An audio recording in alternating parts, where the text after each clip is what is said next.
I want to be the very best Pokemon player in the entire world.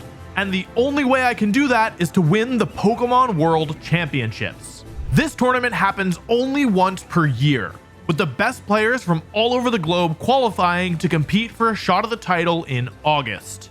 For me, this means I'll have to travel all over the United States, competing in tournament after tournament, battling against the best of the best in order to get a single chance to become the 2023 Pokemon World Champion. But do I even stand a chance against the most talented players in the world in a brand new game with a totally novel game warping mechanic? There's only one way to find out, and it starts in San Diego, California. The first tournament of Scarlet and Violet is an opportunity. For fans, it's an opportunity to see exactly how terrestrialization has changed the game, and which of the new Pokemon can compete against the classics. For new players, it's an opportunity to find out where you stack up against the field and to make your mark on a brand new game. For veterans, it's your chance to tell the world I am still one of the best. And for me, well, I want to use the funny new Pokemon. Come on. Oh my god, it's alarms. It's also an opportunity as a team builder to make your mark on a new generation. The first event is something of a blank slate. Without any major tournaments to look at, the world is waiting with bated breath for the first strong emerging strategies. Finding a potent offensive pairing or an unbreakable defensive duo before the rest of the world is one of the best ways you can take home a big finish early in the season. And the format itself has so many options, it's almost overwhelming. With so many new Pokemon available and no historical data at all to serve as a guide, I feel like a kid at a frozen yogurt store. The horrors I can create are endless. The team that I build will have huge implications on how well I can do at the tournament. If I build a good team, winning will be easier than popping a balloon at the Blowfish convention. Bringing a bad team, on the other hand, will make doing well about as easy as catching fish on a frozen lake with a bucket full of gummy worms, and also there's no fish in the lake, and also this is a dream and you're late for school.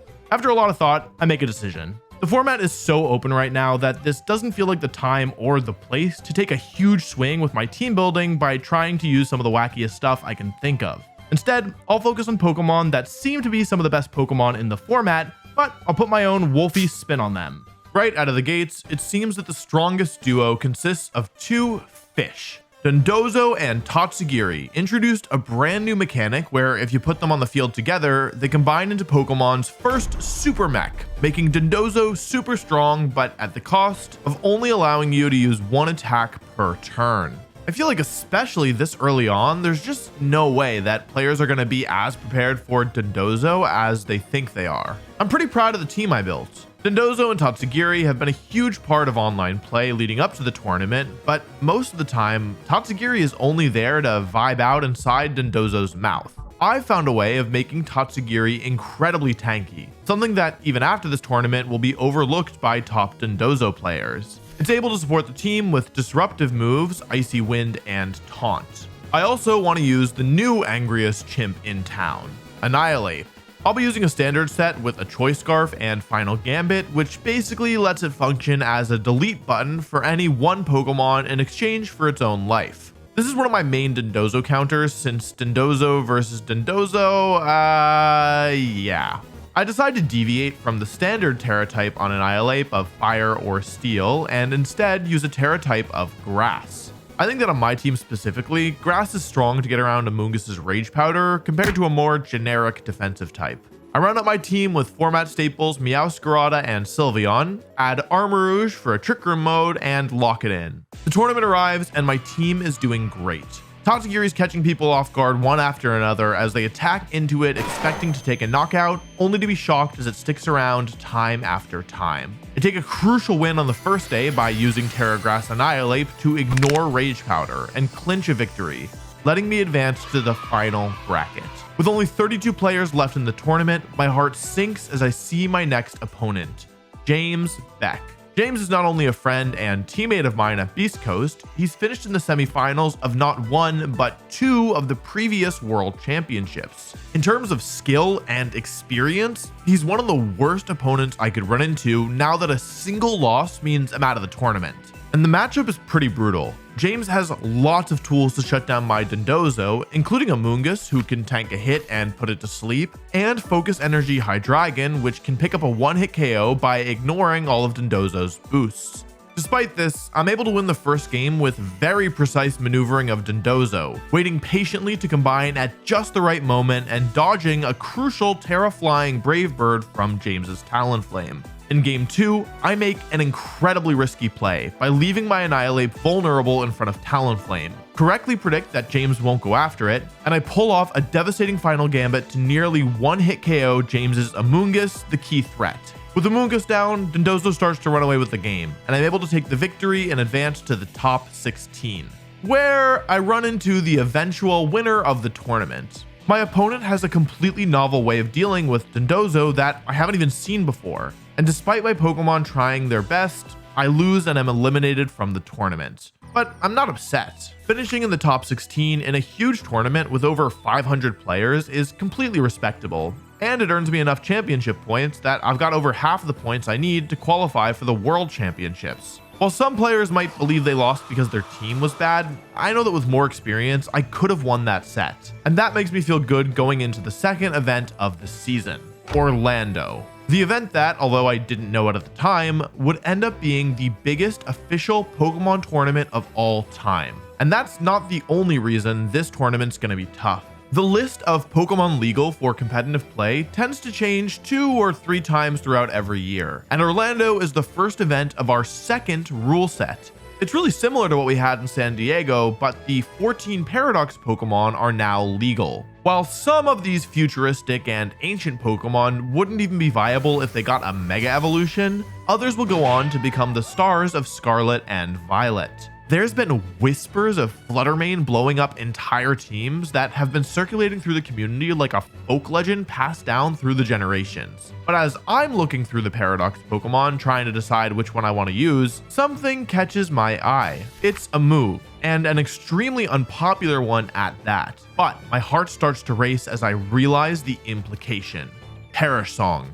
It's an attack that doesn't do any damage and instead puts a timer on all Pokemon on the field when it's used. The timer starts at 3 and goes down by 1 every turn, and when it hits 0, any Pokemon that heard the song will faint. That might seem broken. A guaranteed KO on every Pokemon and all you have to do is wait a couple turns? But there's a catch. All you need to do to remove the timer is switch your Pokemon out. Perish Song has seen a little usage over the years as a way to quickly win the game if you take out 2 of your opponent's Pokemon before losing too many of your own. As with only 2 Pokemon left, switching is off the table and there's no way to remove the timer. But because of how difficult it is to actually pull this off, it's been relegated to a niche, gimmicky option at best.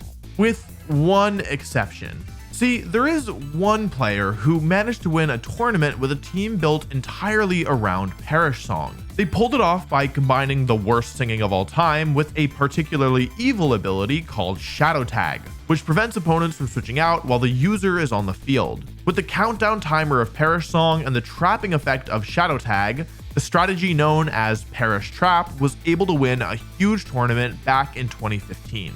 This might seem broken, but it's not, trust me. There are almost no Pokemon in the game that can even learn Perish Song. And a lot of the Perish Song users are so bad that if you even show one to a competitive player, they'll never speak to you again. To make matters worse, ever since Mega Evolution was removed from the game and we lost Mega Gengar, there is only one Shadow Tag user that works with this strategy. And though Gothitelle is a good Pokemon, it probably isn't good enough to carry such an unorthodox strategy on its own. With so much stacked against it, Perish Trap is basically never used, with the majority of the field writing it off as a gimmick that might be fun to troll your friends with, but obviously, nobody in their right mind would bring it to a tournament, right? Well, as anyone who regularly watches this channel could tell you, I am not in my right mind. And I love Perish Trap. It's my favorite strategy of all time. Problem is, like I just said, most of the time, it just sucks. I try and build a Perish Trap team every single year, and every single year I throw it out after just a couple of games because it's clear I can't win with it. But Perish Trap has won a major event before. It can be done. And as if the big Pikachu in the sky himself was smiling directly upon me, much to my shock, not one, but two of the new Paradox Pokemon learn Perish Song. Add on to this the fact that Gothitelle is actually in the game, and I know that if Perish Trap is ever going to have another shot to win a tournament, it's going to be right here, right now. Of course, if I'm going to pull this off, I should probably work with the guy who pulled it off the first time. Me! The year was 2015. And not only had Mega Gengar been released as the first Pokemon ever to get both Perish Song and Shadow Tag, but also Gothitelle. I've been trying to use Perish Trap for a couple years at this point, but the best options for pulling it off were like Miss Magius and Wobbuffet, so you can probably guess how that went. Even though I knew that using a concept that had never won a tournament before was maybe not my best idea, I decided to enter the 2015 Massachusetts Regional Championships with Perish Trap. In the tournament, I had to beat top competitors Aaron Zhang and Justin Karras before making it to the finals against Ashton Cox, where I eventually triumphed. I won't be able to use the same Perish Song users I did last time because they've been sent to the Nether Realm, but luckily for me, there's some rising stars that I think can fill that dark void.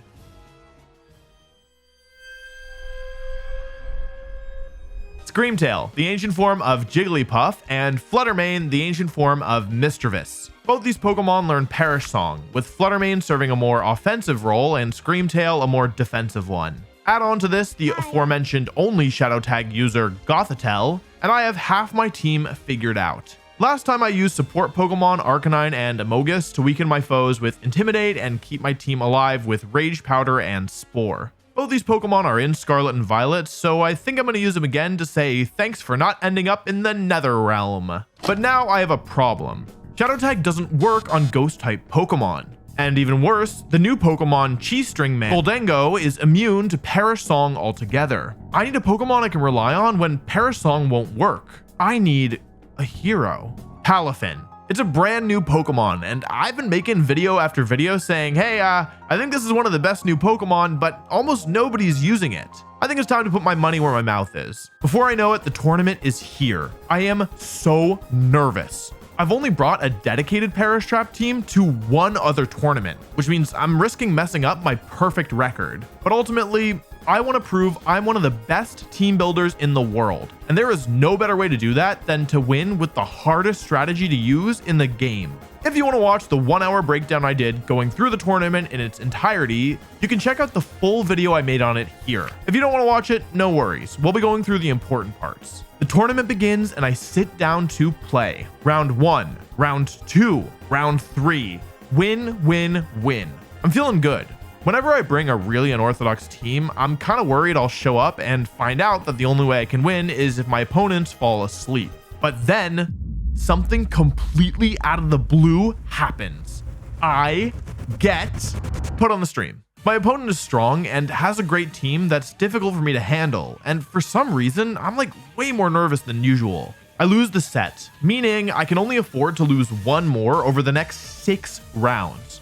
Round 5, round 6, round 7. Not easy wins, but wins nonetheless. But then I run into a team that is literally based off of my team, built by somebody who I'd beaten when practicing, who decided to take it for themselves. They've made some changes. It isn't a dedicated Perish Trap team in the same way, but they have a bunch of the same Pokemon that I do, including a Gothitelle specifically kitted out to beat other Gothitelle. With my Gothitelle shut down and their own Shadow Tag preventing both Perish Song and Palafin from going hero, I lose. 2 rounds left. I need to win both of them or I'm out of the tournament. I lock in and trap my penultimate opponent, but I can't relax. As I sit down for my final round of the day, my stomach drops. It is the absolute worst matchup for me. The one that I wrote off in practice as completely unwinnable. Terra Water Gholdengo and Mousehold. With Gholdengo being completely immune to both Perish Song and Shadow Tag, my primary way of beating it is to use Arcanine to KO it in one hit, or Palafin as a backup option. With Maushold's Follow Me keeping it safe, and a Terra type of water to resist all of the moves I planned on using, winning here will take a miracle, or maybe a hero. Normally, Palafin isn't used until it's in its hero form, turning its mediocre base stats into some of the best in the game. But this isn't a normal matchup, and I don't have time to transform Palafin. Even though its stats are worse when it's in zero form, it's not always about the raw power of a Pokemon. Sometimes it's about knowing how to use them. I play game 1 incredibly aggressively, predicting my opponent to protect Gholdengo turn 1 and attacking with Baby Palafin and Flutter Mane to take out Maushold. Now that Maushold's gone, I can take out Gholdengo turn 2 by once again staying in with Baby Palafin. But in a matchup like this one, winning one game isn't enough. I need one more. The leads are the exact same game 2. I won game 1 by doubling into Maushold, so I'm thinking there's no way they're gonna let me do that again, right? I think Maushold's gonna protect. I lock into Shadow Ball and Terra Water Wave Crash, knowing full well that if Maushold uses Follow Me, I'm gonna lose this game immediately. I can hear my heart pounding in my ears as I wait to see what my opponent chose. Maushold moves first, and it goes for Protect. Gholdengo goes down to my double up, and I know that I can't let this lead go to waste. I clutch out the win and somehow make it into the second day of competition. Only 32 players remain of the over 700 that started the tournament. By the time we wrap up, it is well into the evening, so there isn't time to do much more than get some dinner, shower, and head to bed. The next morning, the tournament switches to the top cut bracket, where a single loss eliminates you. And unfortunately, it looks like I might only be playing one set today. My opponent is Shiliang Tang, an incredibly strong player, and the team he's using is the same one that I lost to on stream yesterday. But I'm not the same gamer I was yesterday.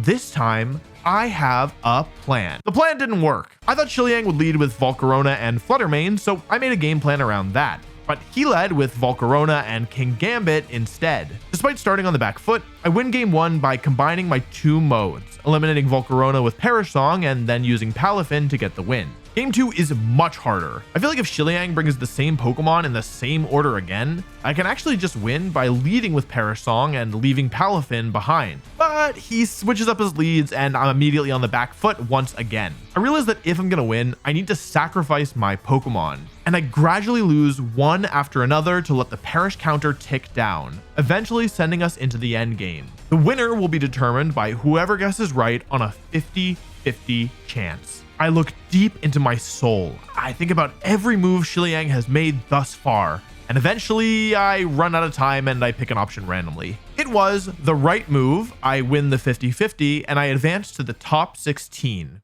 where I am paired against a player using the same team as my other loss yesterday. I can't catch a break. This stupid Gothitelle team that is based off of mine is such a pain, but I have an idea. I'm going to use the Pokemon that they don't have access to, Screamtail and Palafin.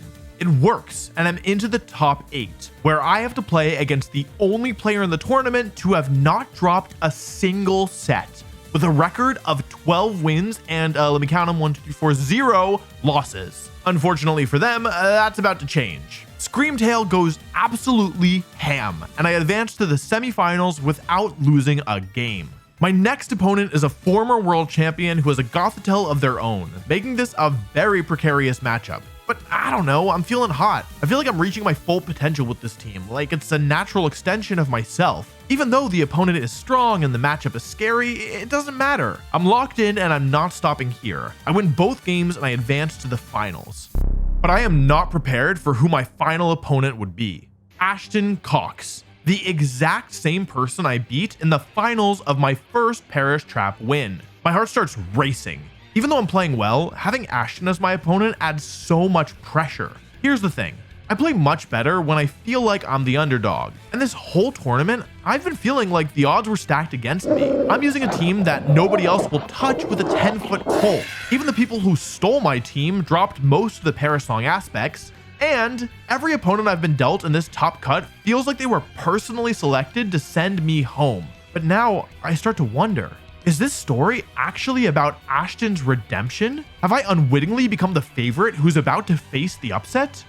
There's nothing I can do except grit my teeth and make sure I win. Ashton and I shake hands and the battle begins. The first game has an incredibly pivotal early turn. Ashton has Goldango, but I'm able to knock it out in one hit with Arcanine. I'm surprised Ashton lets me do this, and Ashton is surprised that it worked. Turns out his Goldango is incredibly bulky. The chances of my maximum attack Arcanine KOing it in one shot are exactly 50%. Luckily for me, I got the roll this game. Even though I lose Arcanine, Ashton didn't bring Dondozo and instead decided to bring his 2 Dragon-type Pokemon. Screamtail KOs them both, and Palafin finishes off Iron Hands for the win.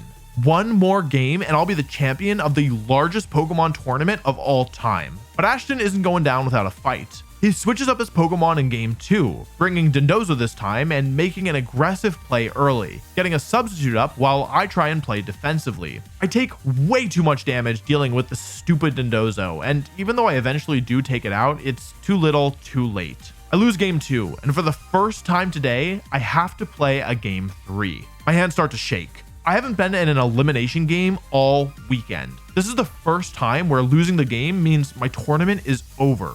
I don't want to lose. I've come all this way despite the odds. It would feel like such a waste to not take the final few steps across the finish line. I need to figure something out. Last game, Ashton led with Dondozo and Goldango. If I lead Gothitelle and Arcanine, I can immediately gain an advantage if he does the same leads again. And even if he does lead something else, Gothitelle still puts me in the driver's seat. The problem is that bringing Gothitelle means leaving something else behind. I only have a few seconds to make the call. Palafin staying behind this game. What that means is that if my Arcanine goes down, I will always lose to Goldango no matter what else happens, because Screamtail, Gothitelle, and Amoonguss all cannot damage it. The leads aren't what I was expecting, but I do manage to force Ashton to combine his Dondozo early this game, something I couldn't do in game 2. I set up a Perish Song, but my heart sinks as I see the 3 words every Pokemon player dreads. A critical hit. I've lost my Screamtail now, and that makes the rest of the game much more difficult. I managed to stall out Dondozo's remaining turns, but I'm forced to use my Terra and take damage with all of my Pokemon. With Dondozo down, it's 3 against 3, and this next turn is pivotal. Both Ashton and I can use Fake Out, but his Iron Hands is faster than my Gothitelle, meaning his Fake Out moves before mine does. I take a deep breath and make the call. He's not going to use Fake Out this turn. I get it right, and suddenly I'm up 3 against 2. But this game is not over. It all comes down to whether or not Goldango will survive Arcanine's Flare Blitz. An exact 50% chance. There's nothing else I can do. I lock my move and cross my fingers and watch as Goldango's health drops to 0. Arcanine goes down, but it's done its job, and with just Amoonguss and Gothitelle left, I win the game, the set, and the tournament. So the match is canceled. Wolfey taking the series, your Orlando Pokemon Regional Champion. Look at that. It was so cool getting a chance to see them do the interview side by side as well. I'm as happy as a Clamdorus. This win not only makes Wolf Corp stock skyrocket, but it also qualifies me for the 2023 Pokemon World Championships, something I was prepared to spend the entire season chasing. And with this huge lead in championship points, I actually have a good shot at earning an invitation to Day 2 of Worlds, skipping the entire first day. This ridiculous reward is given to the 8 players with the most championship points in the US at the end of the season. And it is such a mind-boggling advantage that the Pokemon Company has removed it in future seasons. Maybe because there was only one player ever who won the World Championships without it, or maybe because they realized that letting a handful of players skip half of the tournament is about as balanced as Incineroar. But more than all the implications, it just feels good to win, especially with my favorite strategy. Pokemon is a really hard game, and when the generations change and a new major mechanic is introduced, many competitive players struggle to keep up. I had a really hard time when Z-moves were introduced in Generation 7, and even though I had some major wins, I feel like the mechanic never really clicked for me. Maybe because I never learned the dances. Winning the biggest tournament of all time obviously is going to influence how other people view me and my skill. But right now, I don't care about that. All I care about is that I prove to myself that I can still compete with the best in Scarlet and Violet. I still got it. And my Perish Trap team will go on to completely change the way the rest of the season plays out, though not in the way you might expect. After my win, lots of people pick up and try out my team and other Perish Trap variations. But everyone quickly gives up as it becomes apparent that using this team is about as easy as, I don't know, catching fish on a frozen lake with a bucket full of gummy worms. But being locked in a room with your coworker who's especially bad at karaoke isn't the only thing this team can do. Arcanine, Amoonguss, and Palafin. After my success in Orlando, these 3 Pokemon will go on to dominate the majority of the rest of the season. I've been saying that Palafin is broken, and it seems that all I have to do to get people to listen to me is win the biggest tournament of all time.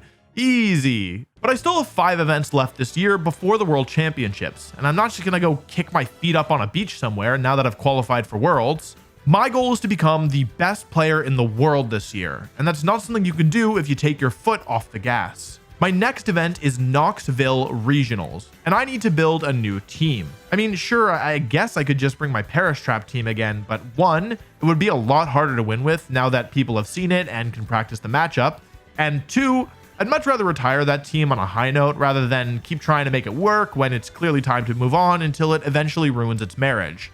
So I need a new team, and I want to build around Pokemon that other people are writing off. There's a huge advantage to finding a hidden gem that others have overlooked, since your opponents won't have experience against it and they might not even believe it's a Pokemon. I just had success doing this with Screamtail, a Pokemon that was pretty widely agreed upon as one of the weakest new Paradox Pokemon. Though in hindsight, only an idiot would underestimate such a clearly broken Pokemon, right? In fact, of all the Paradox Pokemon, offensively it's by far the weakest. I was gonna say D or C. Like, basically, why would I not use Grimmsnarl if I wanted like screen support? You know what I mean? Like, I just feel like there's better Pokemon that do everything. There's another reason I want to use Pokemon that aren't mainstream. The rule set for this year's World Championship will be a regional dex format, which means that only the 400 Pokemon you can catch in Scarlet and Violet are legal, minus certain legendaries. This is the same format they used the first year of every new game. And something interesting about the regional dex formats is that each year at Worlds, an unorthodox Pokemon completely overlooked by the field ends up winning the whole thing. The most famous example is, of course, Pachirisu, who won in 2014. But Escavalier became the only bug type ever to win back in 2011, and Crocodile took the title in 2017. Worlds 2020 was cancelled, but if it hadn't been, I just know my G-Max Sandaconda team would have been the one to win it. I don't want Worlds this year to be the first time I try and think outside of the box. I want to be finding the Pokemon with the most potential with the least attention all year, like some kind of boutique dumpster diver. That way, when Worlds comes around, it's just another day at the office or another day in the dumpster. And which delectable piece of garbage has caught my eye going into Knoxville? None other than Iron Jugulis. It's a Pokemon that most players seem to think is about as useful as a lawnmower in Antarctica.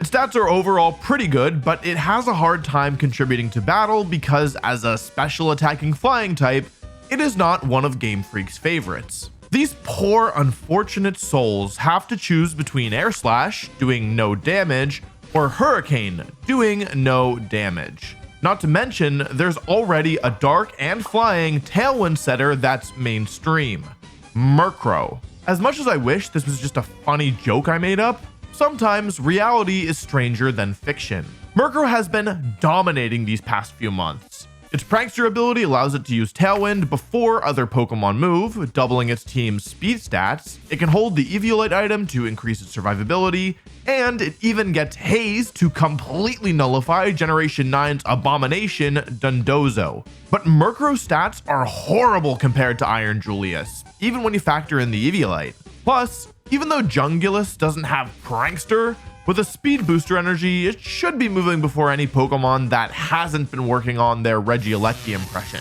And even though Jargulus won't be winning its high school superlative or most likely to do damage, I mean, it's definitely going to hit harder than Murkrow. Air Slash is really weak, but it does have a high chance to flinch, which can not only change the course of the game, but it also might make my opponents mad, which is funny. Dude, what? Iron Jugularis also gets Snarl, a supporting move that's less about the damage it does and more about making any special attackers it hits as weak as our three-headed friend here. At this point, I've become this thing's #1 hype man, and I'm ready to build a team around it.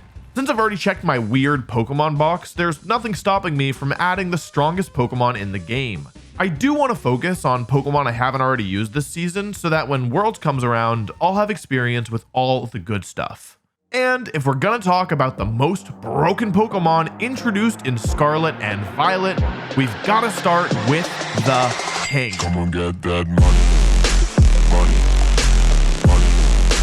Money. I don't come to money. Money.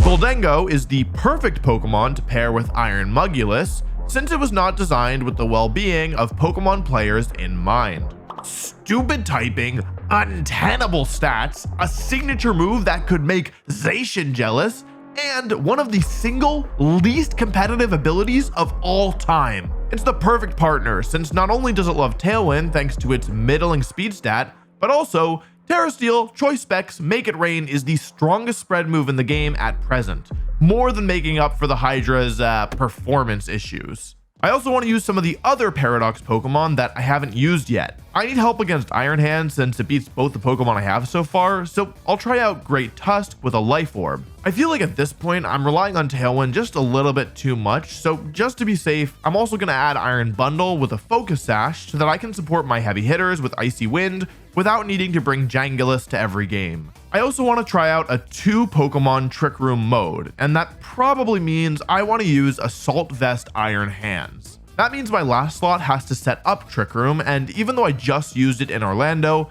I'm gonna add Gothitelle. Shadow Tag is broken, and with a totally different moveset and item, I mean, it's basically a different Pokemon. I start practicing and watch my ranking skyrocket faster than chess stocks after they announced Chess 2. The Jug is not only keeping up with these meta teams, it's blowing them out of the water. I'm working on figuring out the most optimal Terra types and the perfect EV spreads when I get a message from my good friend Marcus. Marcus and I became friends over a decade ago, and he's been a huge part of my success over the years. We worked together to build the team I used to win the World Championships back in 2016, as well as this abomination we named Family Reunion that I will never talk about again. And right now, he's interested in this team. As luck would have it, Marcus has a tournament the same weekend I do, and after watching the online ladder completely crumple before the Iron Hydra, he's convinced. Before we know it, tournament weekend is here. I wish Marcus good luck and head to Knoxville, Tennessee, home of Mountain Dew. The tournament starts and I realize very quickly that Iron Jugulus is the real deal. Both Marcus and I blow through the competition. I finish the first day with 8 wins and 1 loss, and Marcus makes it through with 7 wins and 2 losses. The tournament structure has changed to better fit the increased demand, so going into day 2, a single loss won't send me home. And thank goodness for that, since in the next 5 rounds of the tournament, I do lose once.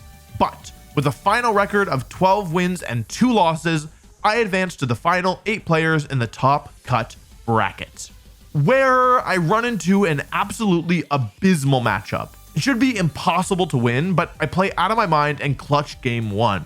I'm about to win game 2 when I miss a 95% accurate move, and game 3 isn't even close. I'm eliminated from the tournament in the quarterfinals, but Marcus made it into the top cut as well, and he's built different. He eliminates opponents one after another until he's left standing alone as the champion. Even though I didn't win, Marcus winning is just as good. He qualified for the World Championships and proved that the team had what it takes. My teams have now won 2 tournaments in a row using Pokemon nobody else believed in. If I can keep this up, I'll have a very real shot to win Worlds. Not all is well and good though. I'm falling behind in the day 2 race because I wasn't able to attend the international tournament in Australia due to having a friend's wedding. And the Americans there did pretty well. There's nothing I can do about that though, except try and get another big finish at my next event. Charlotte Regionals. And a new event means I need a new team. Now, I could do what I did in Knoxville and go looking for a Pokemon with potential that's been overlooked by the field. Or I could go completely off the rails. Why should I limit myself to using only one peculiar Pokemon? If I really am going to be the best in the world, shouldn't I be able to use whatever Pokemon I want and win anyway? Who cares about the meta? Who cares about Fluttermane? I'll show them all. I have the world champ difference. Strong Pokemon, weak Pokemon. That is only the selfish perception of people. Truly skilled trainers should try to win with their favorites. After conducting market research, I realize I care about Fluttermane. And if I want to do well in Charlotte, I'm gonna need answers for it. That's why I'm starting with Tinkaton, a Pokemon with usage below 1% ever since Big Corv started lobbying. Nobody wants to use Tinkaton because its attack stat is really low, even though it compensates for this by also not being very fast. The thing is, I don't really care if Tinkaton does damage. It's really tanky and can support its teammates with Fake Out and Thunder Wave. And even though Tinkaton is weak, it does still KO Fluttermane in one shot. See you later, you bead-wearing wannabe Grimace! But just one Pokemon that's out there isn't enough for me. I want more. I want power. I want fame. I want the ostrich. Espathra is a really cool Pokemon that's been dominating single battles, but when it comes to competitive Pokemon, it has its head totally in the sand. But I think it can work. With its speed boost ability, it's basically the Roadrunner, and its signature move Luminicrash drops the special defense of anything it hits by 2 stages, sticking a big ol' kick me sign on them. And I'm not the first maniac to look at Espathra. In fact, there's an underground strategy that was discovered recently that strikes fear in the heart of every meta-abusing Michael. The perfect partner for Espathra? Sandy Shocks. This magnetic monstrosity is a paradox Pokemon, meaning not only can it use booster energy, but it also looks funny. Sandy Shocks learns gravity, and if you pair speed boosting gravity Sandy Shocks with Espathra, you end up with a nightmare combination. On the first turn, Sandy Shocks is faster than Espathra, allowing you to use gravity first and then hypnosis with Espathra, which will always hit thanks to the gravity you just set up. Then Speed Boost will activate, allowing Espathra to outpace Sandy Shocks. With the speed order now flipped, Espathra can launch Luminicrash before Sandy Shocks moves, letting you KO most Pokemon in the game. Now I know why they say ostriches attract. So you're probably thinking, alright, he's got 3 Pokemon with usage below 3%. Surely he's gonna add something normal next, right? Wrong. Ceruledge. This Pokemon is so cool they gave it swords for arms, but nobody's using it. I'll run it with Assault Vest to beat up on Guldengo and Amoonguss. Okay, that is 4 Pokemon that nobody is using. Can we please use some of the good Pokemon now? Nope. Next up is Gyarados. Now you're probably thinking, hey, Gyarados is good, but the thing is, it's actually the second least used Pokemon on our team behind Tinkaton. Arcanine is the preferred Intimidate user by a mile, but Arcanine loses to Great Tusk, as does most of my team at present, and Gyarados has an amazing matchup against the Ancient Elephant. Okay, now we can add a standard Pokemon. What about Fluttermane? You love Fluttermane. You want choice specs? Booster energy? Focus sash? Nope. Substitute leftovers. Even the normal Pokemon can't be normal on this team. Unlike Knoxville, none of my friends want to use this team for some reason. Oh well, their loss. If you want to watch a full breakdown of the tournament, you can watch this video I made on it. The short version is I roll up to the tournament and promptly lose round 1. Uh-oh. I pull it together for the next 3 rounds, but then I get paired up against someone using an exact copy of my Iron Jugulus team, and I lose. Why did I build such a strong team? With my back against the wall now, I dial in and win the next 3 sets in a row, with my final round of day 1 being on stream against a Bright Powder Rabsca?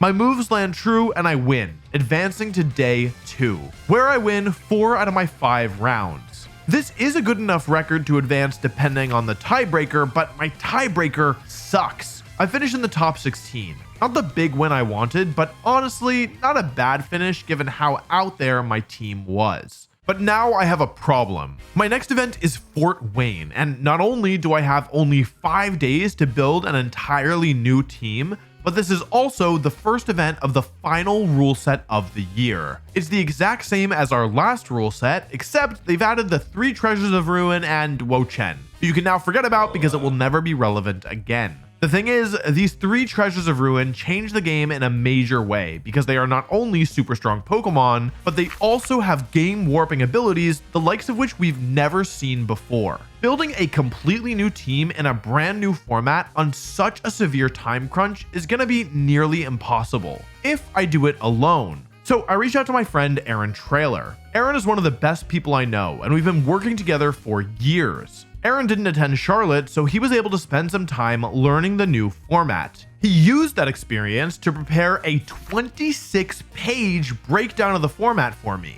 getting me caught up with this metaphorical bullet bill. With my newfound knowledge coupled with Aaron's experience, we get to work. This time, the weird Pokemon I want to build around is Farigiraf. It can set Trick Room up, and its ability blocks all priority attacks, which is useful because Chen Pao has enabled a whole lot of baloney and a lot of it revolves around priority. Looking at you, Dragonite. We pair Farigiraf with Iron Hands for a powerful 2 Pokemon Trick Room mode. But both Farigiraf and Iron Hands are fast enough that if you give them just a little support, they can go vroom. So Aaron and I start looking at Tailwind users. Murkrow sucks, and Iron Jugulus being weak to Chen Pao and useless against Ting Lu is a problem. But there is one more option. Talonflame. Ugh. Listen, I don't like Talonflame because in 2014 there were like no Intimidate users and they gave it unlimited priority Brave Bird, which who thought that was a good idea? And everyone just gave it Choice Band and clicked Brave Bird and you couldn't switch into it and it would just knock out all your Pokemon and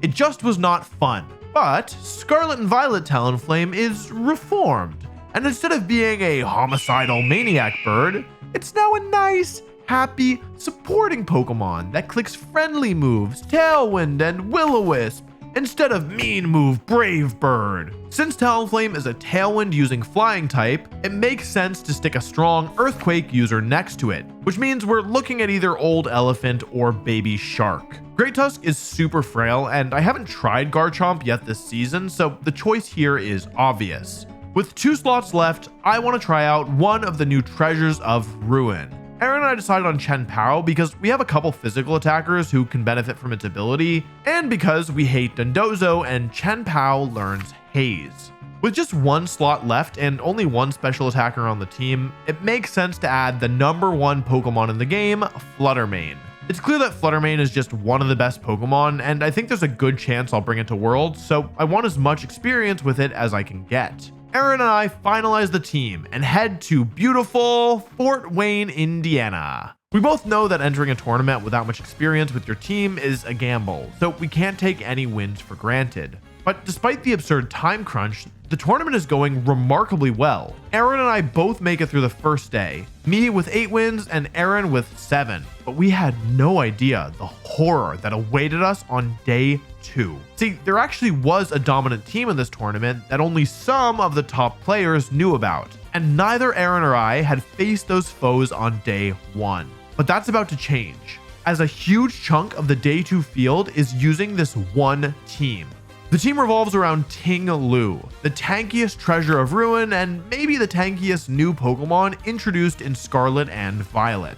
This unyielding, pottery-wielding bull is nearly impossible to knock out, especially with an Assault Vest and a defensive Terra type.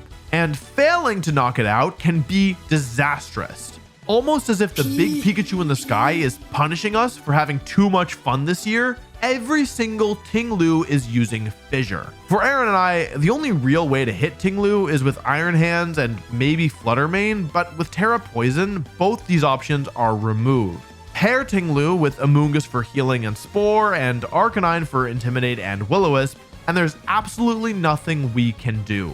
I managed to win 3 of my 5 matches, but that's not good enough to advance to the final bracket, earning me a final placement of top 16 once again. But I'm not upset with the finish, though I am upset that I got hit with so many fissures. It's the funny move button, It's though. only funny when I'm the one clicking it and I'm not the one clicking it, so nobody else should be. Yeah. When you don't have a lot of time to prepare, the odds of you missing a dominant team are pretty high. And the fact that our team was able to handle everything else that was thrown at us is, in my eyes, a mark of success. And as a consolation prize, I got to make a YouTube video complaining about Tinglu and Fissure, so in the end, it could have been worse. It got worse. The European International Championships are the next major event in the circuit, but I once again am unable to attend because my friends are getting married. If there's one thing you take away from this video, I hope it's that love gets in the way of gaming. Anyway, once again, an American wins the tournament, and lots of other Americans get a huge influx of championship points. And poor little old me is left out in the cold once more. With the two internationals going the way they did, the day 2 race is looking increasingly dire. I will pretty much only make it in with a huge finish at the final international of the season in North America. But I do have one final event to go before then, though honestly, I wish I could skip it. It's Hartford Regionals, and it's not like I have something against Connecticut, but here's the thing. For regional level events, only your 6 best finishes count. And between the 5 events I attended this year and the points I got from Worlds last year, I've already hit my cap, with my worst finish being top 16. In other words, the only way I get championship points from this event is if I finish top 8 or better. With so little on the line, I'd normally stay home. But my friend John lives near Hartford and I've never visited him before, so I decided I'll go and I'll just have fun with it. My plan is to build a team using only water type Pokemon because I think it'll be funny. But as we get closer and closer to the tournament, it becomes apparent that winning with this team is harder than catching fish, frozen lake, gummy worm. So I'm gonna need a new team, but the problem is I'm already inside John's house. With 3 days until the tournament, I'm not gonna be able to create a masterpiece. If my teams are normally fine works of art hung up in a fancy gallery where waiters walk around serving little cheese cubes on toothpicks, this team is probably gonna be closer to using ketchup to make a painting on the wall of a McDonald's. I'm also not going to be able to use a wacky Pokemon. A lot of knowing how to make non-standard Pokemon work is understanding exactly what niche they fill and which Pokemon they match up well against. And since all my practice for this event included exclusively water types, I am not up to date enough to make that kind of call. I expect to play against a ton of the Palafin, Arcanine, and Amoonguss core that I unleashed into the world, and I don't want to lose to it. I think that the defensive core of Amoonguss, Gyarados, and Chi-Yu matches up super well against the Palafin core because Safety Goggles Chi-Yu ignores Amoonguss, and with a defensive Terra type of Water, it resists both Palafin and Arcanine. Pairing this threat with Amoonguss and Gyarados to keep it safe and buy time to set up with Nasty Plot should make winning extremely easy against Palafin players. You might be thinking, Wolf, you just said you're not going to use any non-standard Pokemon. Why are you using Gyarados? Well, my friend, since Charlotte Regionals, Gyarados has become incredibly mainstream, though that has less to do with my influence and more to do with the fact that it matches up well against all 3 Treasures of Ruin. Let's turn our 3 Pokemon team into 4 by adding Fluttermane because, listen, it's the best Pokemon in the game. Next, after it gave me so much trouble in Fort Wayne, I want to use Ting-Lu. Almost everybody is using Assault Vest, but I want to use Lumberry since Lumberry Ting-Lu shuts down every cheesy team in the game. With just 1 Pokemon left, I'm a little stuck. I asked my friends for advice and they point out that Iron Hands actually beats a lot of the Pokemon that I need help with, but the Assault Vest set I've been using has only had success for me when I've paired it with Trick Room. I still think Iron Hands works though, so I come up with a new way to use it. Swords Dance Leftovers with Protect. This changes Iron Hands from a super bulky tank to a setup sweeper. And with the support I already have on the team, it should be as menacing as Smeargle back in 2016. So with less than 5 practice games under my belt, I roll up to Hartford, Connecticut, a place I definitely do not have a problem with. If you want to watch the complete breakdown of the event, I made a video on this one as well. What you need to know is that my team isn't good, it's great. I win my first 6 rounds in a row, meaning I just need to win 1 more to advance to day 2. So, of course, I lose. 2 rounds left, but thanks to a little luck, I win round 8. I'm guaranteed to make it to day 2 now, but my last round has big implications. I'm paired against Shiliang Tang, the first opponent I had to beat in day 2 of Orlando. And Shiliang has the exact same team as the person I just lost to. Another parallel to Orlando. Winning here will mean I have some leeway tomorrow, whereas a loss means there's no room for error. But I win game 1, having learned from my prior loss just like Orlando. But then the script flips. Shiliang adjusts, and I end up losing the next 2 games, ending day 1 with 7 wins and 2 losses. That means I'll need to win all 5 of my sets tomorrow if I want to make top cut, which is exactly what I do. It isn't easy and the sets are close, but opponent after opponent falls before me until I've made it into the top 8. My first opponent in the quarterfinals is an exact 6 Pokemon mirror match, and after losing game 1, I'm about to be eliminated from the tournament. But a lucky full paralysis keeps me in the game, and I end up turning it around and winning the set. Give me an inch and I'll take, what's the expression? 3 inches. That means I'm into the semi-finals. If I win the next 2 rounds, I'll have won my 2nd regional of the season and my 8th ever. But my next opponent is a face that's becoming a little too familiar. Shiliang Tang once again. This is my chance at redemption.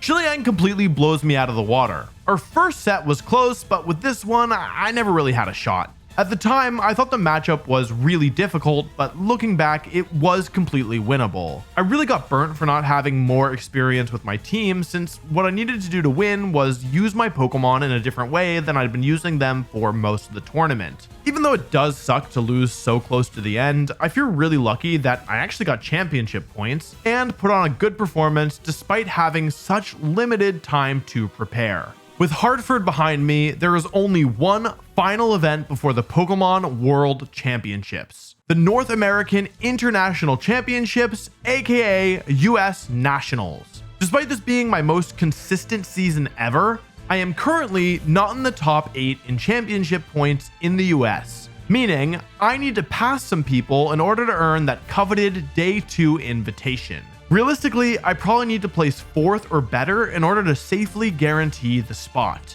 Luckily, unlike my last 2 events, I actually have a very clear vision of the team I want to use. I actually had the concept prior to Hartford, but I didn't want to use it there because I didn't want to give everyone warning for what I was about to unleash. I got the idea for this team when I was helping my friend Yuki prepare for European internationals. Yuki was working on this cool team that had both a Perish Trap mode and a Dondozo mode, and it gave me an idea for a team with enormous potential. At first glance, there really isn't any synergy between Perish Trap and Dondozo. Perish Trap is ultimately about switching and controlling the pace of the battle, and Dondozo is about not switching and running over your opponent with a big fish. But by adding just one more Pokemon, you can link these 2 strategies together in a totally unique way. Flamigo. It's a Pokemon that not even Reddit would touch if not for its ability. Co-Star is one of a kind because it lets Flamigo copy the stat boosts and drops of its partner whenever it switches in. Now this would be absolutely broken when paired with Dondozo, except for one little thing. Tatsugiri can't switch out or take any damage once it's been placed in the goldfish bowl that is Dondozo's mouth, so there's no way to get Flamigo on the field next to boosted Dondozo. Well, there is one way. If Tatsugiri hears the Perish song before Dondozo chomps down, it can faint while inside Dondozo's mouth, giving you a free switch into Flamigo and fulfilling the prophecy. If you add Gothitelle to this pairing, you get a regular Dondozo mode, a Flamigo mode enabled by Perish Song, and a Perish Trap mode. And you can do all of this while only using 5 Pokemon. I reached out to Carson Confer, someone who's been using Flamigo Dondozo for the past couple months, though he never tried adding Gothitelle to the team. Together, Carson, Yuki, and I work to finish the team. We decide on the same Ting-Lu set I brought to Hartford. It's great against the Ghost-type Pokemon that are immune to Shadow Tag, and it even gets the niche move Sand Tomb, which can trap foes on the field, which is especially useful when Gothitelle goes to the farm upstate. In the days before the tournament, a major wrench is thrown into the mix, but I already covered that in the dedicated video I made on the event, so if you want the full context, you'll need to watch that one. Yuki's living in Japan, so he can't attend nationals this year, so Carson and I will be the only ones using the team. and the tournament kicks off with a bang. I make it through the first day, winning 8 of my matches, and Carson makes it through, winning all 9. This team is something special, and nobody can handle it. I've spent all season finding Pokemon that have flown under the radar, but what's special about this team is it's an entire strategy that people haven't prepared for. And with such a strong start, both Carson and I have put ourselves in a great position to make top cut. I honestly think that there's almost nothing that can stop us. Wait, what's that? What's that music? No, it can't be. No, no! Come on, get that money. Money. Money. Money. I don't come to money. Money.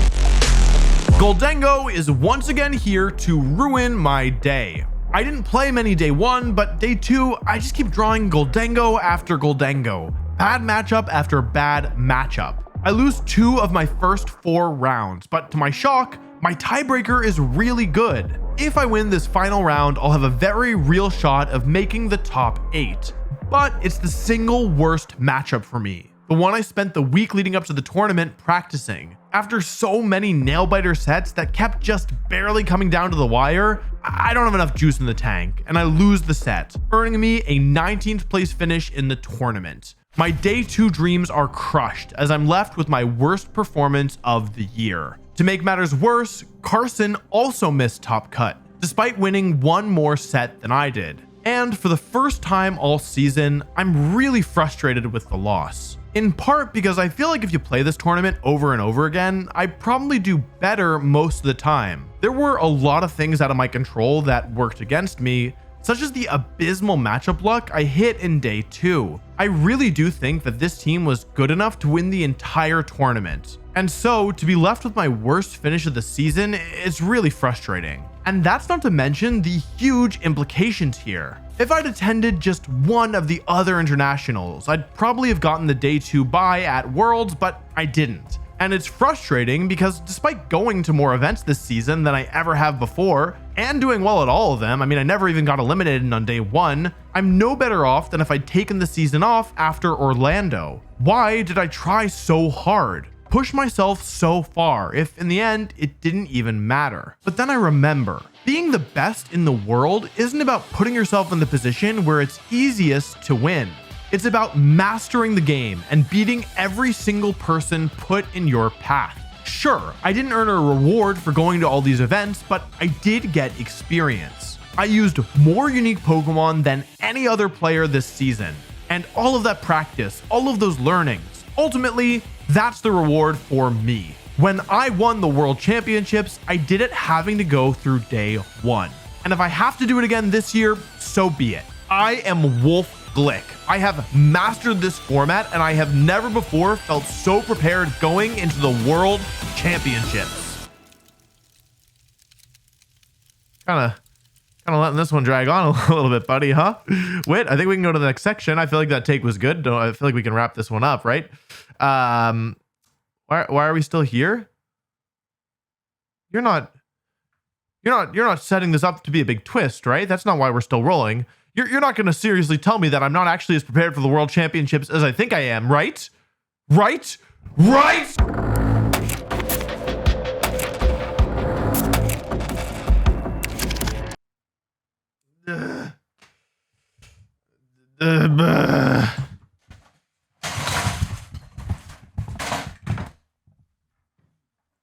Okay. All right. Okay. Well. Okay. Why don't we do a little history lesson? Official tournaments for competitive Pokemon started back in 2008, and from 2008 all the way through 2018, tournaments worked the exact same way. The Pokemon allowed was the same for every tournament all year, starting in January and going until Worlds in August, and sometimes going through December, depending on if there was an off season or not. Then in January, the next rule set would begin, adding or removing legal Pokemon, and you do it all again. In 2019, Pokemon tried out a rule set with 3 legal formats. The one took the place of the usual off-season prior to January. These formats, thematically named Sun, Moon, and Ultra, built on each other. The legal Pokemon for all 3 were the same, but Sun Series banned Z-moves and Mega Evolution, Moon Series banned just Mega Evolution, and Ultra said, Hey kid, here's 20 bucks. Go buy yourself an ice cream. Obviously, adding Z moves and Mega Evolution changed things, but the overall feel to the formats were mostly the same because all the Pokemon were the same, minus whatever the heck this thing is. In 2020, Pokemon did something similar, changing the rule set every 2 months, but the changes were mostly small, adding new Gigantamax forms and starter Pokemon. Just like in Sun and Moon, these changes could have a big impact because Incineroar, but because the number of new Pokemon added was so low, the formats felt similar while still being different enough to make them distinct. This trend would continue through 2021, and in 2022, Pokemon went back to the old style of formats, sticking with the same rule set for the entire year. Having played during 2022, maybe a change in rule set would have been nice. 2023 has used the Sandcastle approach, with Regulation B adding the 14 Paradox Pokemon and Regulation C adding the 3 Treasures of Ruin and 1 very sad slug. And so I, like everybody else, assumed that Regulation C would be the final format of the year, which would have been true literally every other year since competitive Pokemon's inception. But wouldn't it be a funny joke if this were the one year that things were completely different than anything we've ever seen before? If the Pokemon Company decided to, I don't know, have Worlds be the first tournament of a brand new rule set? And what if that rule set introduced not 1 or 2 new forms, but some of the strongest legendary Pokemon ever created, completely invalidating the lessons I spent all year learning? Wouldn't that be a funny thing to happen?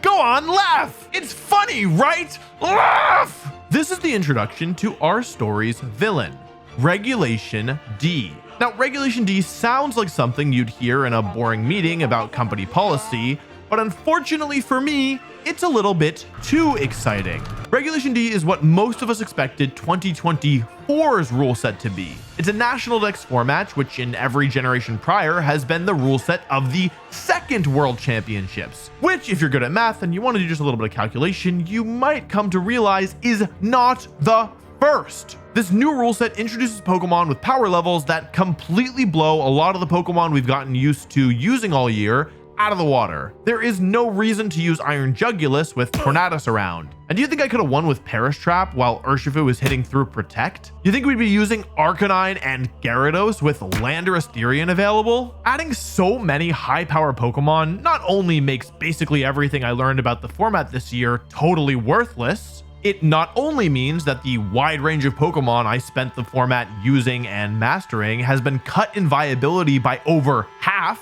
it also means that the strategy that I've been working to master all year is now completely irrelevant. The first format of every prior generation has been, like I mentioned, a regional dex format, and it's been won by niche Pokemon like Pachirisu and Escavalier every time. National dex formats, on the other hand, have never been won by an unorthodox Pokemon. 2012, the quintessential standard team. Sorry to the schmuck who got second with Executor. 2013, in my opinion, actually a really creative take on the format, but all the Pokemon are standard. 2015, the infamous Chalk team that made up 7 of the top 8 slots at Worlds in one form or another. 2018, the movesets on these Pokemon and the combination are unorthodox, but again, the Pokemon themselves are standard. I spent the entire year trying to find a needle in a haystack, a hidden gem that would carry me to victory amidst a sea of chaos. And I just watched that gem get crushed to bits by a bear who goes to a boxing gym. So I need to learn a brand new format, and fast. But there is one piece of good news. Marcus is visiting for the next 3 weeks. This isn't just a big deal for my team building process, it's a big deal to me personally. Marcus and I met over a decade ago at the World Championships in Hawaii back in 2012. We became fast friends, and there were years of my life where we talked almost every day. The 6-hour time difference was rough, but with school starting at 6:15 a.m. for high school me, it actually was pretty manageable. Thanks, US education system. Despite being so close, we would only see each other for 1 week a year, and that was only if both of us managed to win trips to Worlds. It's been really nice to become adults together and have a bit more control over our lives and when we see each other. Last year, I went to European internationals, and afterwards I went and stayed with Marcus for a week. His family even got us a cake to celebrate. So having him visit for 3 weeks was really special to me. But sentimentality be damned, I've got Pokemon to play. Though I'm not doing so hot. I am so exhausted and burnt out from this past year, having a new game release and traveling to so many tournaments and weddings and events, that the idea of forgetting everything I learned and starting from scratch, it just seems like too much. So I decide to ease into it. I enter the first tournament I can find with a rental team that's performed well on the ladder, consisting entirely of top threats.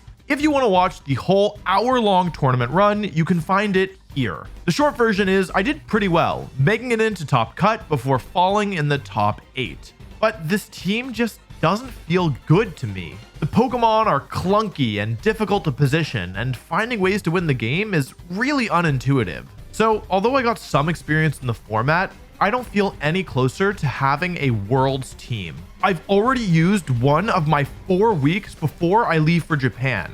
I don't have time to be floundering. I'm going to Japan early, so I'll have about 10 days there before Worlds itself, but I really don't want to be team building once I land. I'd much rather be sightseeing and mentally preparing. Maybe the reason this team didn't make sense to me is because I didn't build it. I decide to enter another tournament, this time under an alias, and build my own team for it. I'm trying to decide what my alias should be when I look over and see Marcus making a sandwich. When I check to see what he's got going on, I see this monstrosity and I absolutely lose it. Now, it turns out that Marcus was just getting the ingredients he wanted for his sandwich on the plate together, but it was too late. My name had already been decided.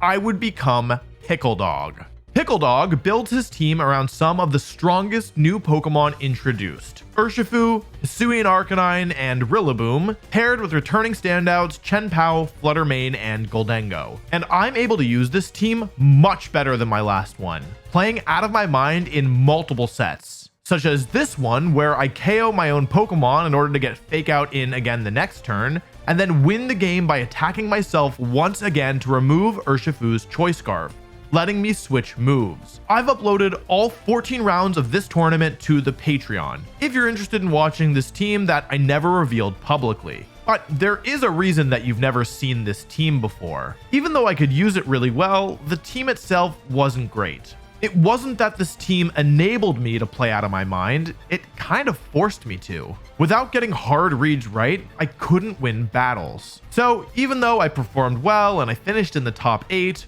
Pickle Dog's team had to be left behind. 2 weeks to go before I leave and panic is starting to set in. I didn't want to be scrambling for a team at the last second. That's why I worked hard all year. But now's not the time for moping. It's the time to stare at my team builder and bang my head into my desk until the big Pikachu above sends me a good idea. When you need a team for a tournament and you're running out of time, there are 2 things you need to do. First, don't panic. Easier said than done. Second, go back to your fundamentals. If your team works on a basic level, no matter what other people are using, you should at least be able to play every game. My fundamentals are as follows. I want multiple ways of controlling the speed of the battle. I want at least 2 immunities to Spore and Sleep Powder. I want Pokemon that immediately do damage without needing setup. And I want my team to have a defensive backbone that allows me to switch. Refocused, I get back to building. And Marcus signs me up for a tournament to add a deadline. I start looking for specific Pokemon that meet my criteria. Regieleki, the single fastest Pokemon in the game that hits incredibly hard and benefits a ton from terastallization, now being able to hit grass and ground types with Terra Ice, Terra Blast.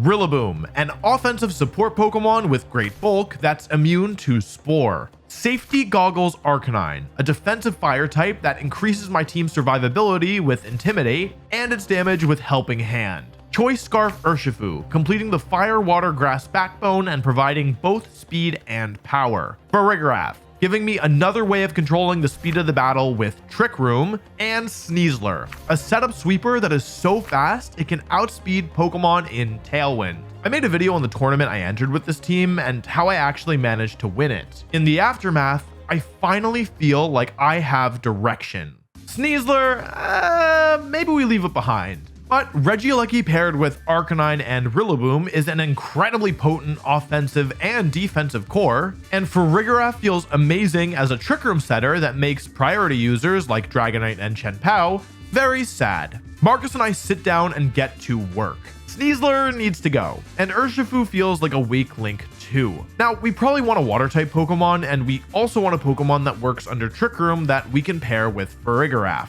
There isn't an obvious answer here, and we spend days looking through the Pokedex for the perfect Pokemon. I'm starting to wonder if maybe there's nothing that can work when all of a sudden Marcus gets an idea.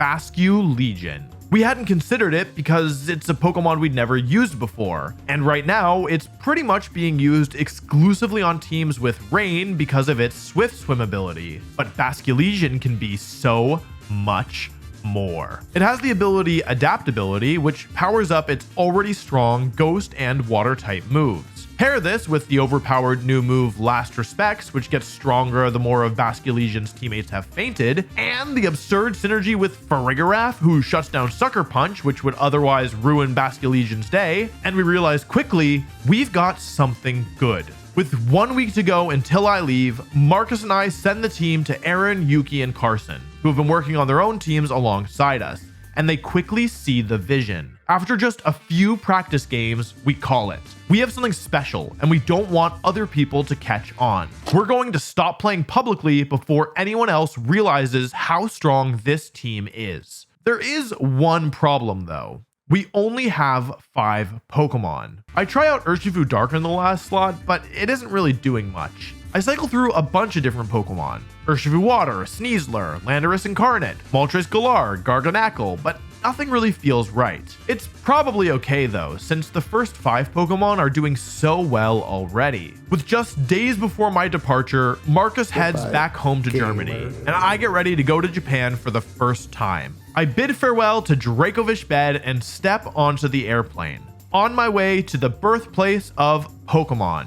I buy Wi-Fi on the plane so I can practice some more with the team and try and figure out what the last Pokemon should be. And I figure playing a couple games on the ladder can't hurt, right? Maybe I'll get some more direction or learn something. So I start practicing, but immediately it's clear something is wrong. It's suddenly much harder to win games, and the team has gone from feeling smooth and fluid to play to unwieldy and sluggish. What is going on? What did we miss? The answer?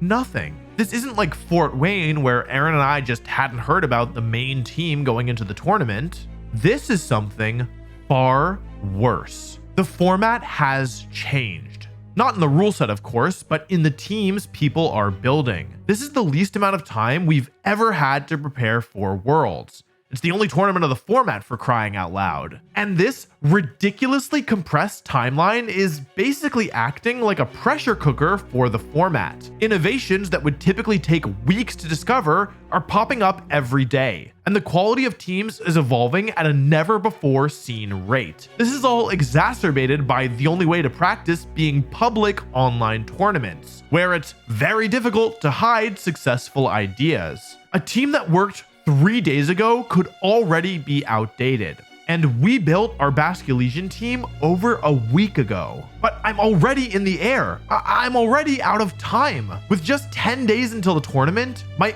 only option is to figure out a final Pokemon that can save this team. And I'll need to do it while adjusting to a brutal time change, learning how to get around in a country where I can't read or speak the language, and somehow not buckling under the massive weight of pressure and expectation I've got on my shoulders. When I land in Japan, Aaron meets me at the airport and gets me back to the hotel we'll be sharing. It's the smallest room I have ever stayed in. There's barely any room on the floor for my backpack, the only thing I have with me. But Aaron and I have bigger concerns than needing to get a little cozy together. We need a team. After getting some dinner and some sleep, we head over to Yuki's apartment to clock in for a full day of work. Other than a nice konbini lunch and a walk around the park in the evening, we are fully locked in, working together to try and find a way to get this team back on track. But as the sky starts to darken and the light from my laptop takes on an ethereal glow,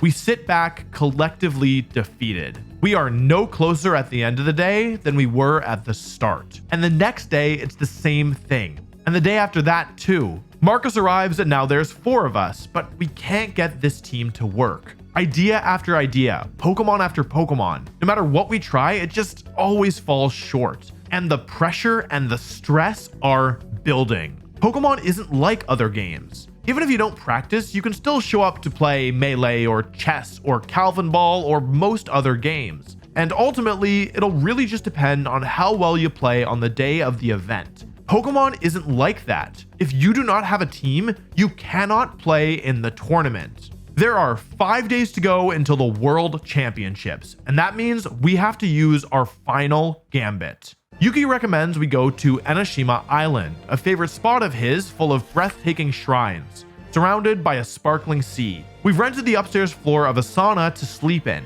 and before leaving, we all agree. By the time we leave Enoshima Island, for better or for worse, we need to have a team locked in. On the train to Enoshima Island, talk turns once again to how to fix the Basculegion team. But after rehashing the same problems we've been struggling with all week, Marcus stands up. He says, plain and simple, I will not use the Basculegion team. I cannot see myself winning Worlds with it, no matter what changes we make. My stomach drops. Now, obviously, we don't all need to use the same team in order to do well. But here's the thing. Winning Worlds is unbelievably difficult. You need to get lucky, you need to play out of your mind, and your team needs to be absurdly good. There is a huge difference between a team that can do well at Worlds, say, I don't know, make top cut, versus a team that can win Worlds. A Worlds winning team should be so good, once you see it, you don't want to use anything else. And if Marcus thinks no matter what we do, we can't get the Basculegion team there, that is a very bad sign. 5 days until the tournament.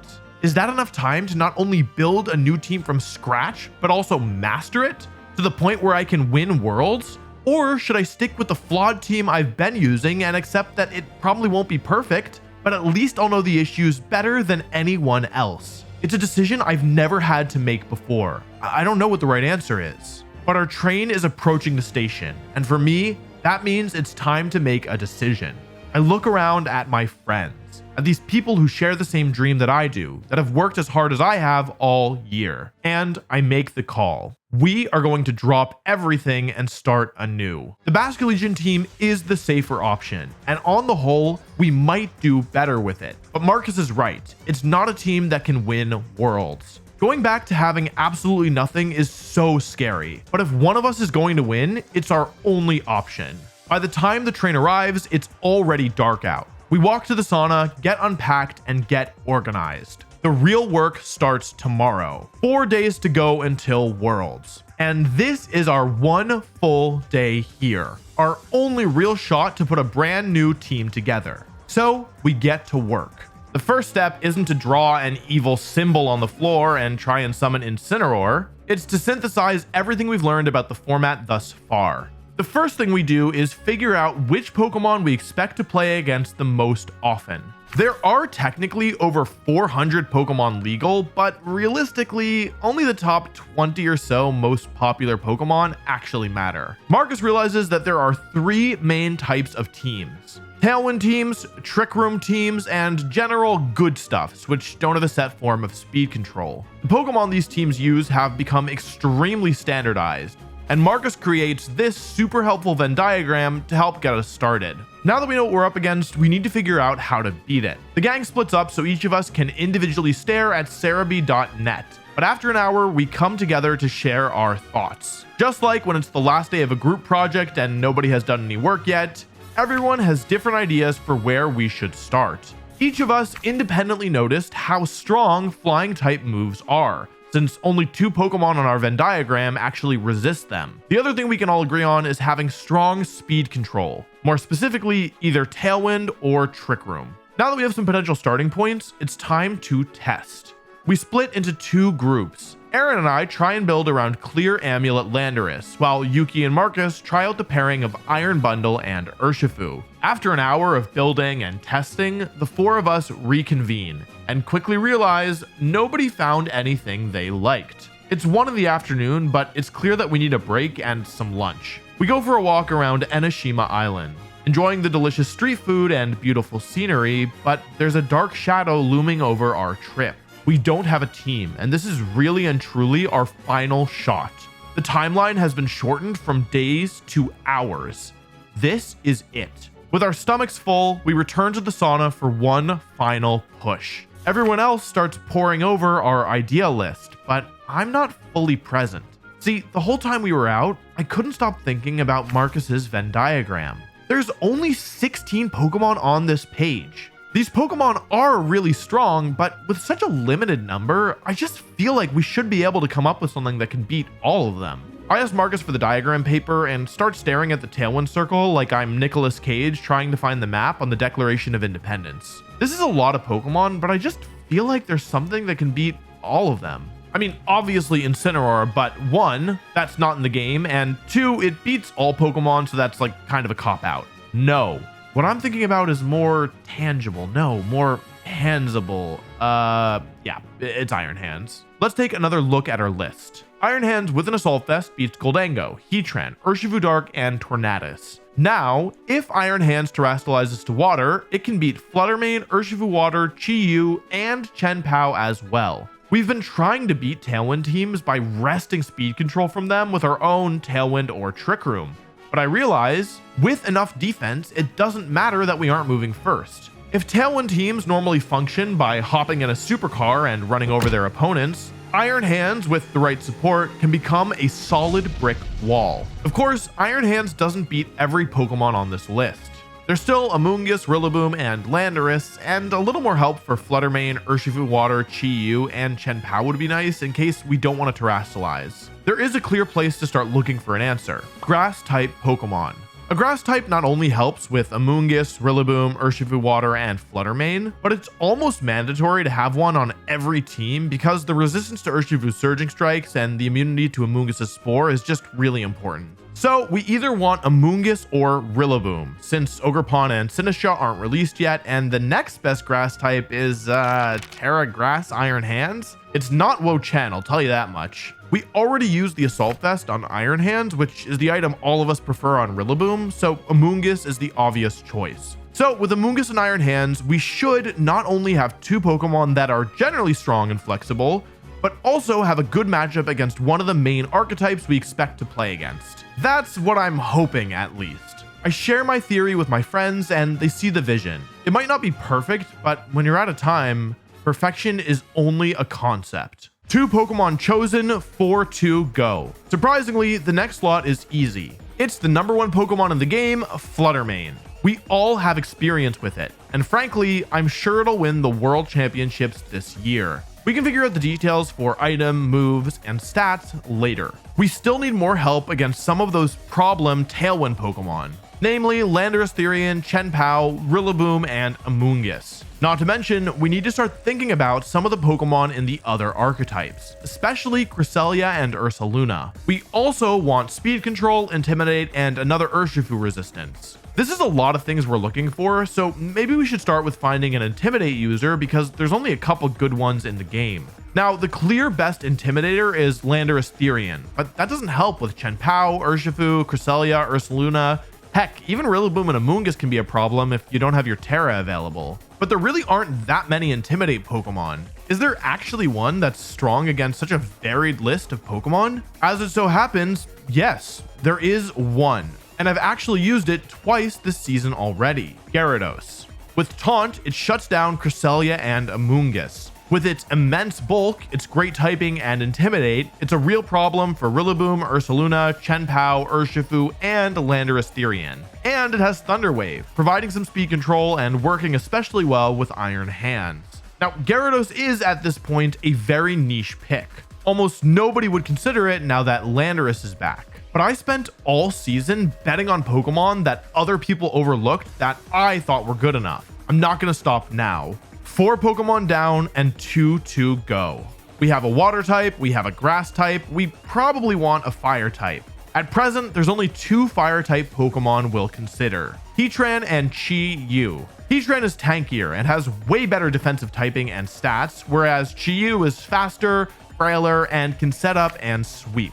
There isn't a clear right answer here, but in the end, we decide on Chi-Yu. We have a lot of good defensive tools right now, and Nasty Plot Chi-Yu can take over the game if it can have one free turn to set up. It also holds the safety goggles item really well, giving us a second spore immunity without needing to terrastalize. With 5 Pokemon on the team and several more of our remaining hours used, it's time to start testing. And finally, things start going well. The problem matchups we've used as a bar for every other idea we've had are actually getting cleared. Now, keep in mind, this isn't the extensive testing we normally do. At the risk of pulling a "how do you do, fellow kids?"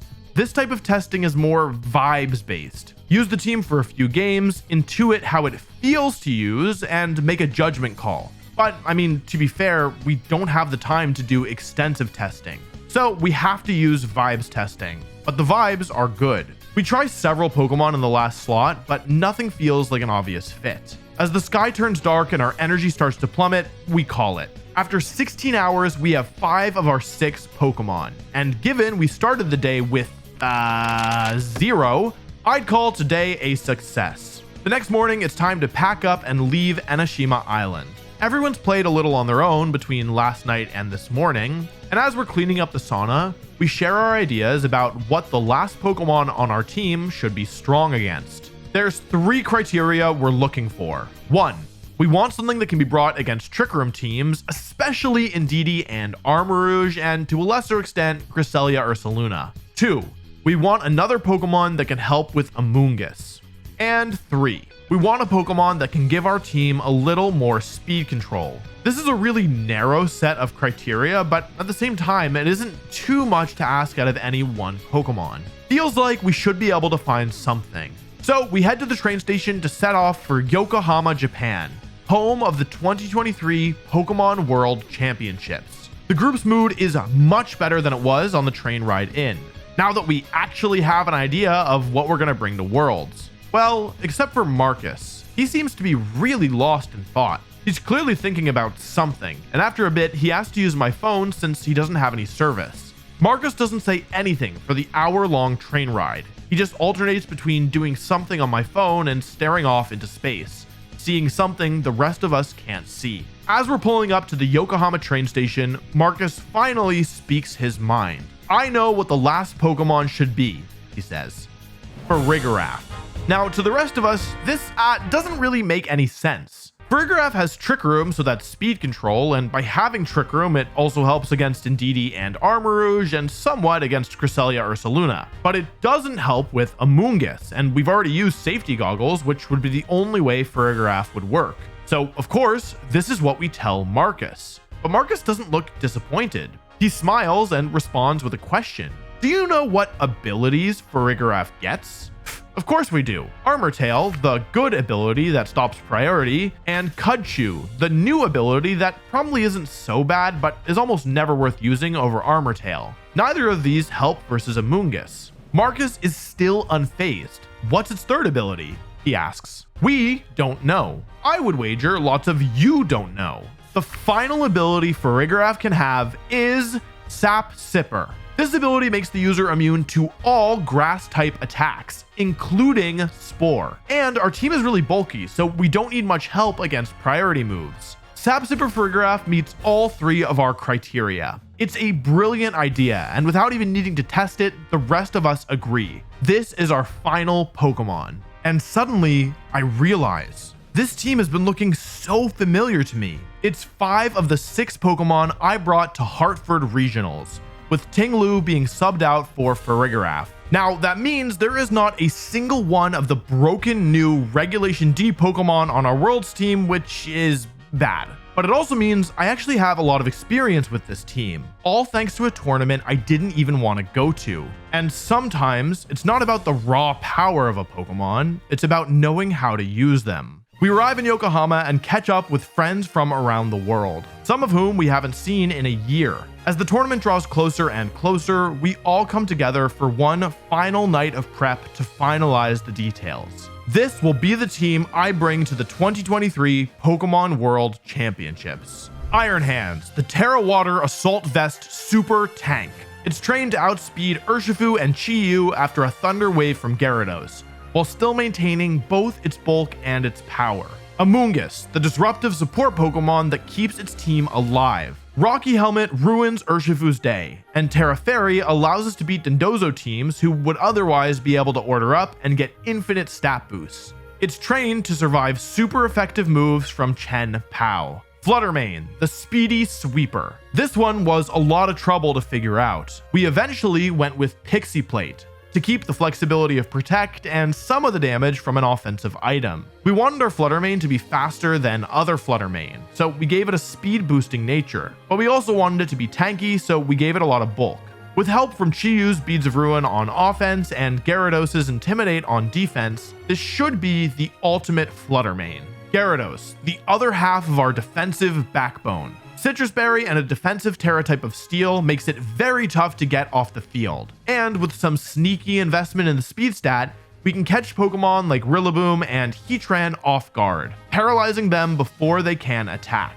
Chiyu, the Cannon. A Terra type of water and the safety goggles allows it to function well against Pokemon like Urshifu and Amoonguss. We trained it to be as fast as possible to outspeed all non-Choice Scarf Urshifu, gave it enough special attack to pick up some important KOs, and put the rest in its HP. And lastly, Farigiraf, the Gamble. We gave Farigiraf the Throat Spray item, allowing it to turn into an offensive threat after using Hyper Voice a single time. It's trained to outspeed Urshifu after Thunder Wave, and with a ton of investment in its special attack, it'll do enormous damage if it can activate Throat Spray. We went with a Terra type of water to make sure it can set up Trick Room in front of Urshifu, especially as we aren't worried about being weak to grass moves thanks to Sap Sipper. Our friends Dylan and Trey help us fine-tune the stats of the Pokemon, and suddenly, that's it. A whole year of work all leading up to tomorrow. I look around at my friends, and to be honest, it isn't the best we've ever looked going into a tournament. These past few weeks have been some of the most difficult I've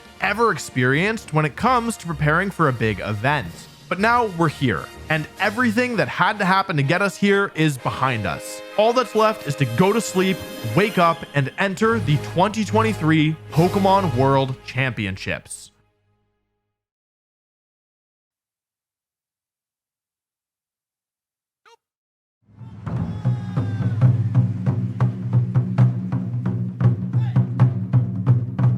As I walk into the venue, I'm hit with a rush of emotions.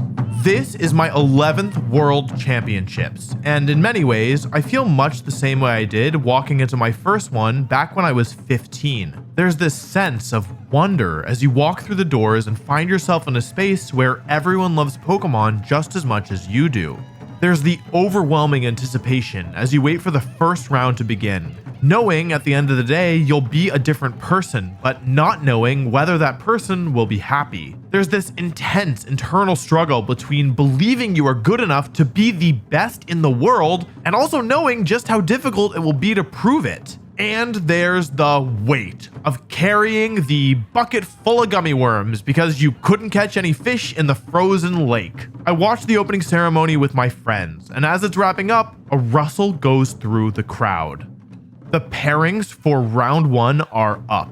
I head to my table and sit down. This first round is extremely important. The tournament structure is easy enough to understand. There are 7 rounds, and anyone who wins 5 of them advances to day 2. Unlike other tournaments, once you get 5 wins, you can stop playing. This lets you save energy for day 2, so winning early rounds is vital. I exchange team sheets with my opponent, and immediately my heart rate spikes. This is a terrifying team. Not only do they have Cresselia and Ursaluna, but they also have a very unique Dragonite. Every Dragonite we practiced against had either Choice Band to maximize damage or Assault Vest to increase survivability. This Dragonite has Life Orb, and unlike Choice Band Dragonite, who focuses its damage around Terra Normal Extreme Speed, this one is using Terra Flying Terra Blast. My team does not have a flying resistance. Dragonite is immune to Intimidate and Fake Out, and it's being supported by not only Iron Hands, but a speed-boosting Icy Wind Fluttermane. Game 1 starts and I'm staring down Dragonite and Fluttermane with my Gyarados and Iron Hands. I'm worried that Terra Blast and Moonblast will KO Iron Hands, so I Terrastalize to Water and try and KO Fluttermane with Heavy Slam, but they protect and Terra Blast my Iron Hands as I Thunder Wave their Dragonite. And I realize I messed up. Terra Blast did a ton of damage to Iron Hands, and after an Icy Wind, Dragonite will still outspeed Iron Hands despite taking the paralysis. But luck is on my side. Dragonite gets fully paralyzed, allowing Iron Hands to take it out, and I get a Thunder Wave off on the Fluttermane as a bonus. Without that full paralysis, I would have been in huge trouble, but suddenly, my spot is actually really good. But my opponent isn't giving up, and they realize they need to make up ground. They get turn after turn right. And eventually, I make a crucial mistake. I leave their Fluttermane alive for a single turn, and they use that opportunity to launch an Icy Wind into my Fluttermane. Even though I follow up by KOing their Flutter, the damage is done. They reveal their last Pokemon to be Urshifu, and because of the speed drop, Urshifu tears through my remaining Pokemon, and I lose game 1. A big part of why I lost is because I was covering for Ursaluna and Cresselia as the last 2 Pokemon, so I brought Farigiraf. But my opponent instead brought Urshifu and Iron Hands. Since they just won, I assume they'll bring the same Pokemon again, so I'll adjust by bringing Amoonguss instead of Farigiraf. Amoonguss is really bad against Cresselia and Ursaluna, since with Safety Goggles and Flame Orb, they're both immune to Spore, but it's amazing against Urshifu and Iron Hands. Game 2 opens up with the same Pokemon, but the turn 1 is a completely different story. We both Terrastalize, but this time they double target my Gyarados, picking up a one-hit KO. In return, I knock out Dragonite with Wild Charge, keeping the score even with 3 Pokemon left apiece. I send out Amoonguss, anticipating them to send out Iron Hands, but my opponent sends out their Cresselia. That means that their last Pokemon is almost certainly Ursaluna, and I just gave up my Gyarados, my best Pokemon against both these massive threats. I predict Ally Switch, and I get it right as my opponent chips down Amoonguss, letting me KO Fluttermane. But Ursaluna gets sent out, and now there's nothing stopping Protect and Trick Room. But my Iron Hands is still healthy, and it's no longer weak to ground because I Terrastalized. If I can call the ally switches correctly and land a few crucial drain punches, I can still win this. I protect Amoonguss and attack with Iron Hands, but my opponent's Facade lands into Iron Hands and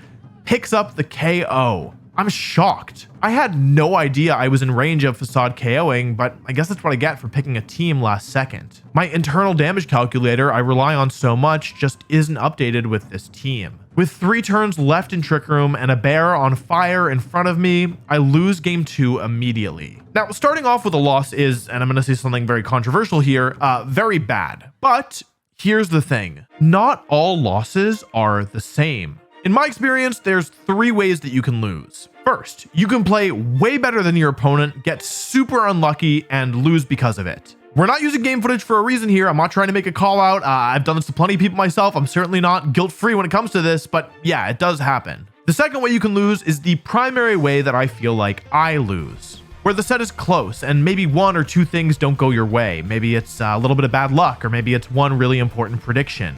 After these sets, I often feel like, oh man, I was so close. If I just gotten a little luckier or just made one better play, I think I could have won. And then there's the third way, where your opponent completely outplays you, and you feel like even if you played the set 10 times, you'd probably lose every time without some absurd luck or a massive string of predictions. And sometimes when this happens, I get a certain feeling. It's like I'm looking at somebody who could actually go on to win the world championship someday. To be clear, this is extremely rare. In my over 12-year career of playing this game, it has happened only twice. Well, twice before this set.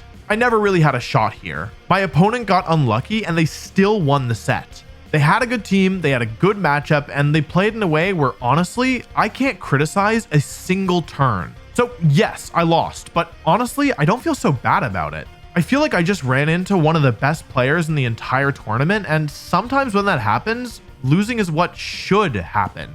That being said, I don't want to lose anymore. There's 6 rounds left in the tournament, and winning 5 of them is still my goal. The pairings for round 2 go up, and I head to my seat, exchange team sheets with my opponent, and think to myself, uh-oh, My opponent has a team with Pelipper and Swift Swim Basculegion, a Pokemon I don't have any experience against with my team. They also have major threats Iron Hands, Amoonguss, and Chien-Pao, plus Goldengo. And the battle starts off not good. They lead Pelipper and Basculegion against my Iron Hands and Gyarados. I'm feeling really threatened by this Basculegion, so I launch a Wild Charge and Thunder Wave while terastallizing Iron Hands. But my opponent doubles out into Iron Hands and Goldengo, taking basically no damage and blocking Thunder Wave while I not only waste my Terra, but become weak to their Iron Hands. With both my Pokemon weak to Iron Hands, I'm forced to play defensive, letting Goldengo set up a nasty plot. And though I eventually get through the Goldengo, I no longer have the tools to beat Basculegion and Iron Hands. I lose game 1. I bring the same leads game 2, but this time my opponent leads with Iron Hands and Goldengo. The early game goes a bit better, as this time my Iron Hands hasn't shot itself in the foot, in the hands, I don't know. But my opponent makes a super aggressive play in front of my Chi-Yu with their +2 Goldengo, going for a Shadow Ball into Iron Hands and doing a massive chunk of damage. I eventually get through Goldengo and Iron Hands at the cost of Chi-Yu and Flutter Mane. I realize that, at this rate, I'm going to lose to this Basculegion. So I do what any good Pokemon player would and start going for luck. I'm able to claw my way back into the game by paralyzing the Pelipper and then hitting it with Waterfall, preventing it from attacking for 5 turns. In the end, it comes down to Basculegion and Pelipper against Iron Hands and Gyarados. And once again, my inexperience is my downfall. I know Basculegion is strong, but I don't know if it's safe for me to take out Pelipper. If I do, I'll not only take some Wild Charge recoil, but I'll boost Basculegion's last respects. Even though I spent so much time leading up to this event using Basculegion, this is Life Orb Swift Swim Basculegion, which is just totally different than my Safety Goggles Adaptability one, and I have no idea if Iron Hands can survive a hit. I decide to go for a Hail Mary. I pray for another paralysis on Pelipper, hoping for a 6th time it will fail to attack, but my luck finally runs out. Pelipper hits Iron Hands with Hurricane, and now my health is low enough that it doesn't matter if I take the KO or not, I'm already in range. Basculegion KOs Iron Hands, and Gyarados can't do it on its own. I lose game 2 and the set, and panic starts to set in. I'm 0 wins, 2 losses. I could be eliminated from the World Championships without winning a single game. There's so much pressure and expectations, and I feel like I'm crumbling underneath them. My back's against the wall, my team isn't working, I'm exhausted. Maybe I can't do it. Maybe I'm just not good enough. Maybe I should just quit now if I'm just gonna lose anyway. Or at least that's how you might expect me to feel. The truth is, I actually feel really calm. Okay, sure, I'm like not happy to be 0 wins, 2 losses, but at the same time, I ran into good players who played well with unorthodox teams that were strong against mine, and they had more experience than me. It's not like I played that bad, it's just they played better. And I'm okay losing like that, especially because I really don't feel like my team is holding me back that much. If I can kick into gear, I think I can start winning. That being said, there is no more runway. It's all well and good to believe I can still do this, but if I don't start soon, there's not going to be another chance. Round 3 begins and I'm paired against a Japanese player with, once again, a very problematic team. Well, 5 of the 6 Pokemon are standard things I've prepared against. The problem is the last Pokemon, Zapdos. See, Zapdos has Hurricane, a move which I can't resist. It one-shots Gyarados with Thunderbolt, it smacks Amoonguss with Hurricane, and it has Roost to heal from Iron Hands and Farigiraf. The battle begins with Zapdos and Rillaboom against my Gyarados and Flutter Mane. I realize just how dangerous this Zapdos can be, so I decide to commit hard early on. I switch out Gyarados into Chi-Yu to activate the Beads of Ruin and launch Terra Fairy Moonblast. I have no idea if it'll KO, but Zapdos' health drops to 0. With Zapdos down, I can use Iron Hands and Gyarados to chew through Rillaboom, Urshifu, and Chien-Pao. I win game 1, my first win of the tournament. But I have a feeling that won't work again in game 2, so I need a different plan. This time, my goal is to get Farigiraf next to Iron Hands in Trick Room and try and sweep. The game starts out with Chien-Pao and Rillaboom against my Gyarados and Flutter Mane. I paralyze Chien-Pao and switch Gyarados to Farigiraf, and my opponent looks really happy. They launched a Sword of Ruin, grassy terrain boosted Woodhammer into that slot. But their joy turns to horror as they quickly pick up my team sheet after watching the turn play out. Farigiraf ate that tasty Woodhammer without taking any damage. With Farigiraf in position, I'm able to get Trick Room up, and the combination of Iron Hands and Farigiraf is too much for my opponent's offensive team. I win game 2 and my first set of the tournament, but my joy is short-lived. My next opponent has not 1, not 2, but all 3 genies. That's like 9 wishes. And while I was prepared for Tornadus and Landorus, Thunderous Therian is a massive problem. Not only is it holding the Life Orb with Terra Flying, Terra Blast, but it's an even bigger problem than the Zapdos was. Zapdos beats Gyarados and Amoonguss, but Thunderous Therian has Volt Absorb, making it functionally immune to my Iron Hands as well. Add on the fact that it outspeeds Chi-Yu, and I'm in a massive bird bind. I'm so worried about the Thundurus that I leave Amoonguss behind and lead with Farigiraf to try and get an early Trick Room. And I completely miss that my opponent has the option of leading with Tornadus and Urshifu. I realize my best play in this spot is actually to just hope that they predict the Amoonguss to switch in and leave Farigiraf vulnerable, but they don't take the bait, using Terra Water, Rain Dance boosted Surging Strikes to pick up a one-hit KO. I'm forced to Terastallize Chi-Yu to try and survive as they KO my Iron Hands, leaving me with just Gyarados and Water-type Chi-Yu against Life Orb Thunderous Therian in the rain. I don't even see their last Pokemon as I lose game 1. Game 2 I realize, hey, I should probably bring Amoonguss, but my opponent stays one step ahead, leading off with Taunt Landorus and Urshifu. I'm once again on the back foot, but I stay in the game, dealing with Urshifu in exchange for some of my health. But as we head towards the end game, I realize I'm about to lose. I've got Chi-Yu once again, but against Tornadus and Thundurus' spread moves, Amoonguss can't keep it safe. I'm not tanky enough to take all these hits. My only way of winning is if I start dodging a ton of moves. Chi-Yu suddenly looks like it's been training for the ballet, becoming the most nimble goldfish the world has ever seen. Bleak Wind, miss. Wild Bolt, miss. Wild Bolt, miss. Bleak Wind, miss. Somehow, Christopher Youssef survives against a literal storm and carries me into a game 3. I realize I cannot let this opportunity go to waste. I've been outled multiple times. It is time to make some magic happen. My opponent leads with Landorus and Goldango, and I finally have a good lead with Chi-Yu and Iron Hands. There's nothing my opponent can do to stop Nasty Plot and Fake Out, and with boosted Chi-Yu, I refuse to let go of the lead. I deal tons of damage, keeping Chi-Yu safe with Amoonguss and Iron Hands, and cleanly win game 3. As an aside, if I were my opponent, I would be really frustrated. I did not win this set because of my own skill, I won because I got lucky. And that luck ended my opponent's dream.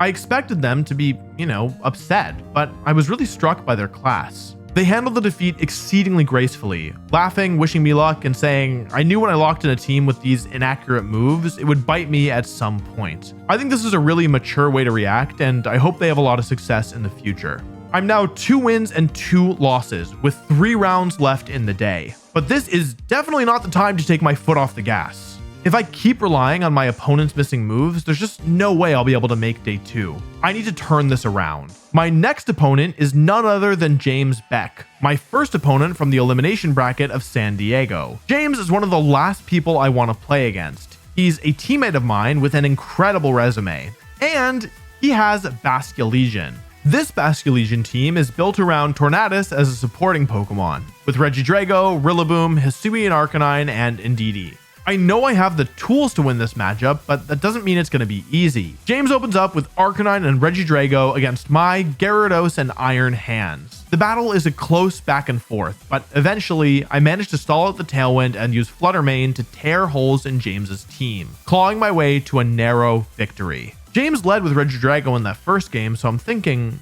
what if I lead Flutter Mane? I would immediately get such a big advantage if James leads Regidrago again. But James switches it up, instead leading with Hisuian Arcanine and Rillaboom. After I protect both my Pokemon turn 1, I get this idea. James's Arcanine is Choice Band, and it's locked into Rock Slide. In order to keep it safe, he needs to Terrastalize it to Water. If I Moonblast the Arcanine and launch a Waterfall, I'll do a ton of damage regardless of whether or not he Terrastalizes. But this thought process produces an unexpected result. See, James doesn't want to Terrastalize so early, but he also doesn't want to lose his Arcanine. So he switches it to Regidrago, assuming it'll be a Waterfall that's targeting it. But my Moonblast picks up the one-hit KO, and I don't even lose a Pokemon. This is a massive lead, and I'm determined to make it count. I keep my Pokemon alive and gradually whittle James down, and eventually even overcome his late-game Basculegion. I win the set 2-0 and advance to the penultimate round. I'm feeling really good. That was a really tough opponent, but my win was clean, especially that game too. I feel like I can take on anyone, even Ashton Cox? Oh man. Ashton was on stream earlier, so I have an idea of what he's using, and his team is a problem. He has Cresselia, which is a huge problem Pokemon for me, but the real issue is his Flutter Mane. He's using a Choice Specs Terra Fairy Flutter Mane that's paired with a Torkoal to activate Photosynthesis and a Chi-Yu for Beads of Ruin. And his Flutter Mane is even faster than mine, meaning it outspeeds my entire team. Game 1 begins and Ashton starts with Flutter Mane and Chi-Yu, threatening a ton of damage from the get-go. With my Terra Water Iron Hands, I'm able to keep pace, and things are looking good for me until, at the worst possible time, my Iron Hands gets critical hit by Cresselia. Ashton's Cresselia, as it turns out, has a ton of special attack investment, and it does way more damage with the crit to my Iron Hands than I realized was possible. Now I'm at a massive deficit, and I lose game 1. Game 2, Ashton switches up his Pokemon, this time leading with Iron Hands and Flutter Mane. I decide to take a risk and bring a Moongus, a Pokemon shut down by Cresselia and Chi-Yu, but necessary to deal with Ashton's Flutter Mane and Iron Hands. With extremely careful positioning and a little luck, I'm able to barely eke out a win. We're going to game 3. Ashton is done messing around. He gets his Flutter Mane into position and starts ripping through my team. I'm forced to give up Pokemon after Pokemon in front of this monster, and eventually I'm left with a +2 Chi-Yu and Iron Hands against all 4 of Ashton's Pokemon, though his Cresselia and Iron Hands are asleep. Terra Fairy Moonblast one-hit KOs Iron Hands, and suddenly it's Chi-Yu in a 1 against 4. This looks like the end. Chi-Yu is strong, but against 4 Pokemon, there's just no way. I KO the Flutter Mane, but it's probably too little too late. Ashton sends out his sleeping Iron Hands, but I ignore it and KO the Cresselia in 1 hit. Hang on, it's 2 against 1 now, as Ashton reveals his last Pokemon to be his own Chi-Yu. My Chi-Yu KOs Ashton's Iron Hands, but I have to take a Dark Pulse. And now it's all down to this. My Chi-Yu moved first that time, but is Ashton's max speed? Focus Sash, so he doesn't have any bulk. It just depends on whether or not he's got a speed or a special attack boosting nature. I click Dark Pulse and I move first. If I flinch, I'll win, but Ashton attacks and Overheat connects. Will my Chi-Yu survive?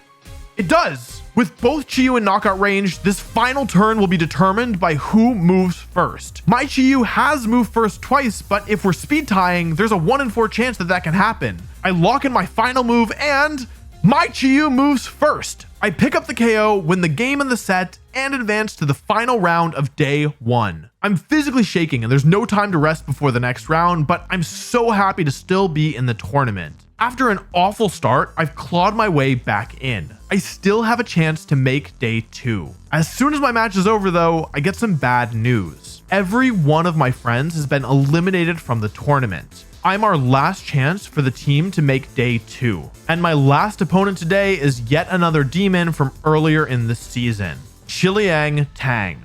I eliminated him from Orlando, but he got me back by eliminating me from Hartford. And the stakes couldn't be higher. The winner advances to day 2, but the loser gets eliminated. And it's going to happen on stream.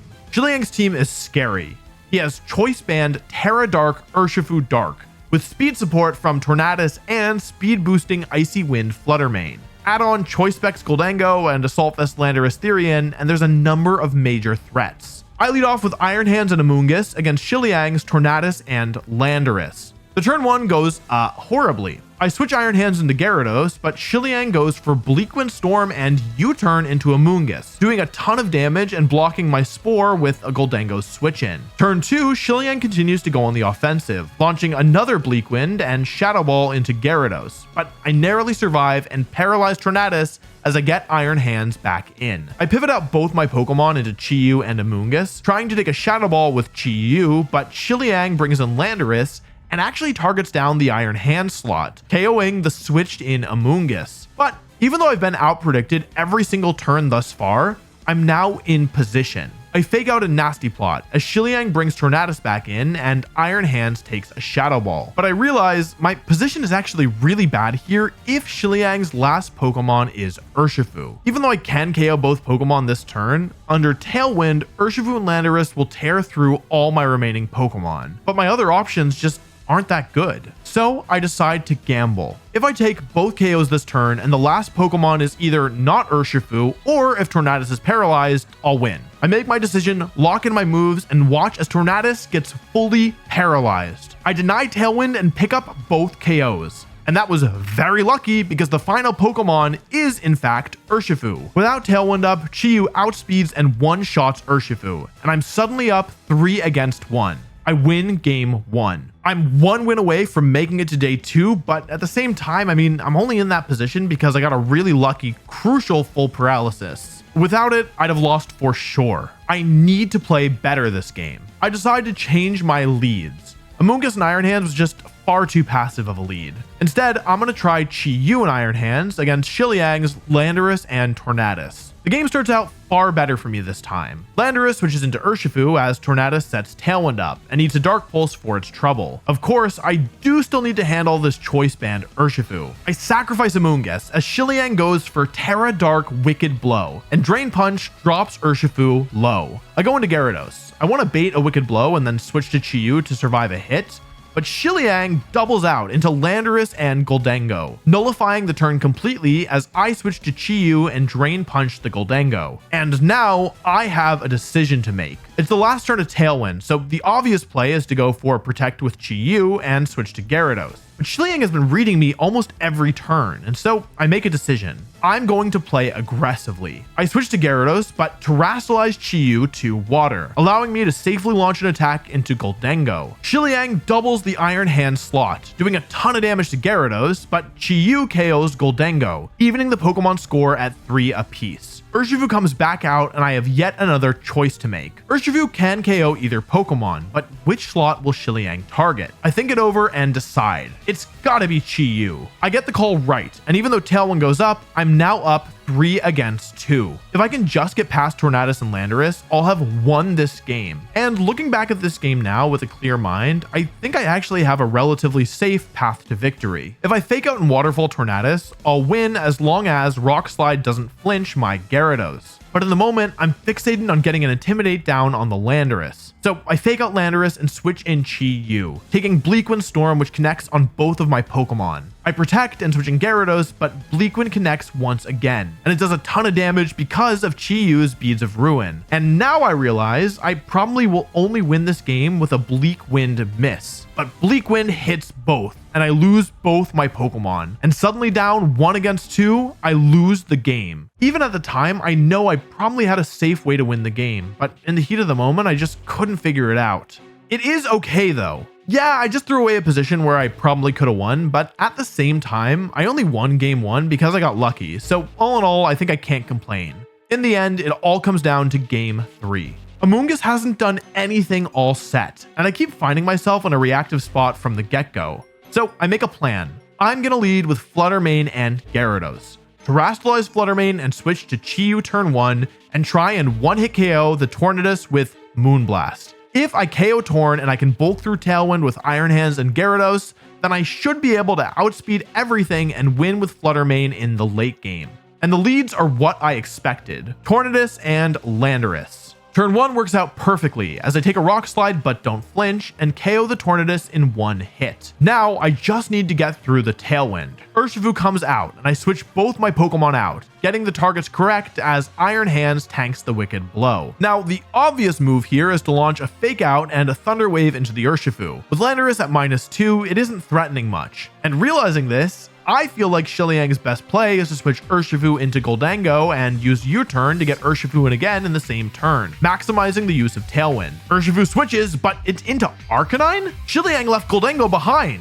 And my Fake Out and Thunder Wave play goes horribly wrong as Landorus stays in and uses Stomping Tantrum, bringing my Iron Hands very low. I go for a Waterfall into Landorus as Arcanine protects, but Rock Slide flinches Gyarados. This is really bad as I need the chip on Landorus to put it in range of Moonblast later on, but I am still in this. Arcanine's Rock Slide KOs Iron Hands, but Gyarados survives. Landorus U-turns, but this time my target was the Arcanine, and Waterfall landing and picking up a KO would put me in a position to win the game. Urshifu comes back out and Gyarados flinches again, and now I realize there's not really a good way for me to win this. If Urshifu goes for Sucker Punch and Arcanine goes for Rock Slide, Fluttermane will go down even if I protect this turn and sacrifice Gyarados. I don't think Chi-Yu and Fluttermane together can KO Arcanine, meaning it's pretty much doomed. But I'm not going to give up. I think it over, and in the less than a minute I have to decide, find the only win condition I can. Protect Fluttermane and sacrifice Gyarados. Then send out Chi-Yu and get a flinch with Dark Pulse as I double protect with Fluttermane. Then KO both Pokemon in the same turn with Dark Pulse and Dazzling Gleam. It's not a great plan, but it's all I got. I lock in Protect and Waterfall, prepared to sacrifice Gyarados. But to my utter disbelief, Shiliang goes for Wicked Blow. A Dazzling Gleam here would have turned this game on its head, but Shiliang feels confident that I'm gonna protect. And he's right. Fluttermane falls, Gyarados goes down, and with only Chi-Yu left, I've got no chance of winning. I lose the game, the set, and am eliminated from the 2023 Pokemon World Championships. I walk off stage to be with my friends, regret and shame welling within me. As Marcus, Yuki, and Aaron console me, all I can say is, I'm sorry. As a group, this was our worst world championship ever. And ultimately, I think the team was a big part of that. And I was a big part of this team. Not that my friends blame me, and I know that, but in the moment, it still stings. I try to enjoy the rest of the world championships, but it's hard. This year, I gave my all to becoming the best in the world. And to be honest, I didn't come close. I didn't lose at Worlds because Rock Slide flinched at a bad time. On the whole, this was one of my luckiest tournaments ever. I think even if you played this tournament 100 times over, I would never, ever win. Because this year, I was not the best in the world. And it might seem strange to say, but I'm at peace with that. Trying to be the world champion is, in many ways, a fool's errand. Out of the multitude of people who have held this dream at one point during their lives, less than 10 have ever achieved it. It's nearly impossible odds in a game with tons of variance, in an unforgiving tournament structure where the company in charge changes the rules multiple times per year, as all the while you're going up against the strongest players in the world who are playing the best Pokemon of their lives. To really seriously step onto this path is to know that you will probably fail. Where you fail, of course, might vary. Maybe you make it into day 2, maybe even make it into the final bracket, but at one point or another, your run will probably come to an end. When you've been doing this as long as I have, you become familiar with this failure. And it sucks. Trying your hardest and coming up short is a terrible feeling. Watching other people achieve your dream while you're stuck watching in the crowd, wondering why you aren't good enough, is a uniquely painful experience. And it's one that I willingly choose to subject myself to. I've already won the world championships. I'm not out here trying to prove anything to anyone. I could easily walk away and be satisfied with my career and never have to experience this horrible, crushing feeling again. But the thing is, this failure, this defeat, it's part of what makes it meaningful to try in the first place. It's only worth aiming for such an ambitious goal because you have to know how bad your odds are, how unlikely it is that you'll ever reach the heights you're striving for. It's because it's impossible that you need to try, to stretch, to grow. If it were easy to win, I don't think I'd be playing Pokemon anymore. In many ways, this beautiful, complicated, messy game is just like real life.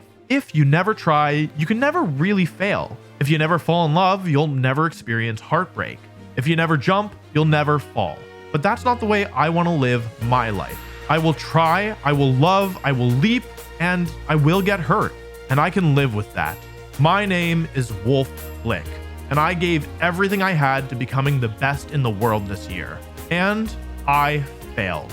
Next year, I'm gonna try again.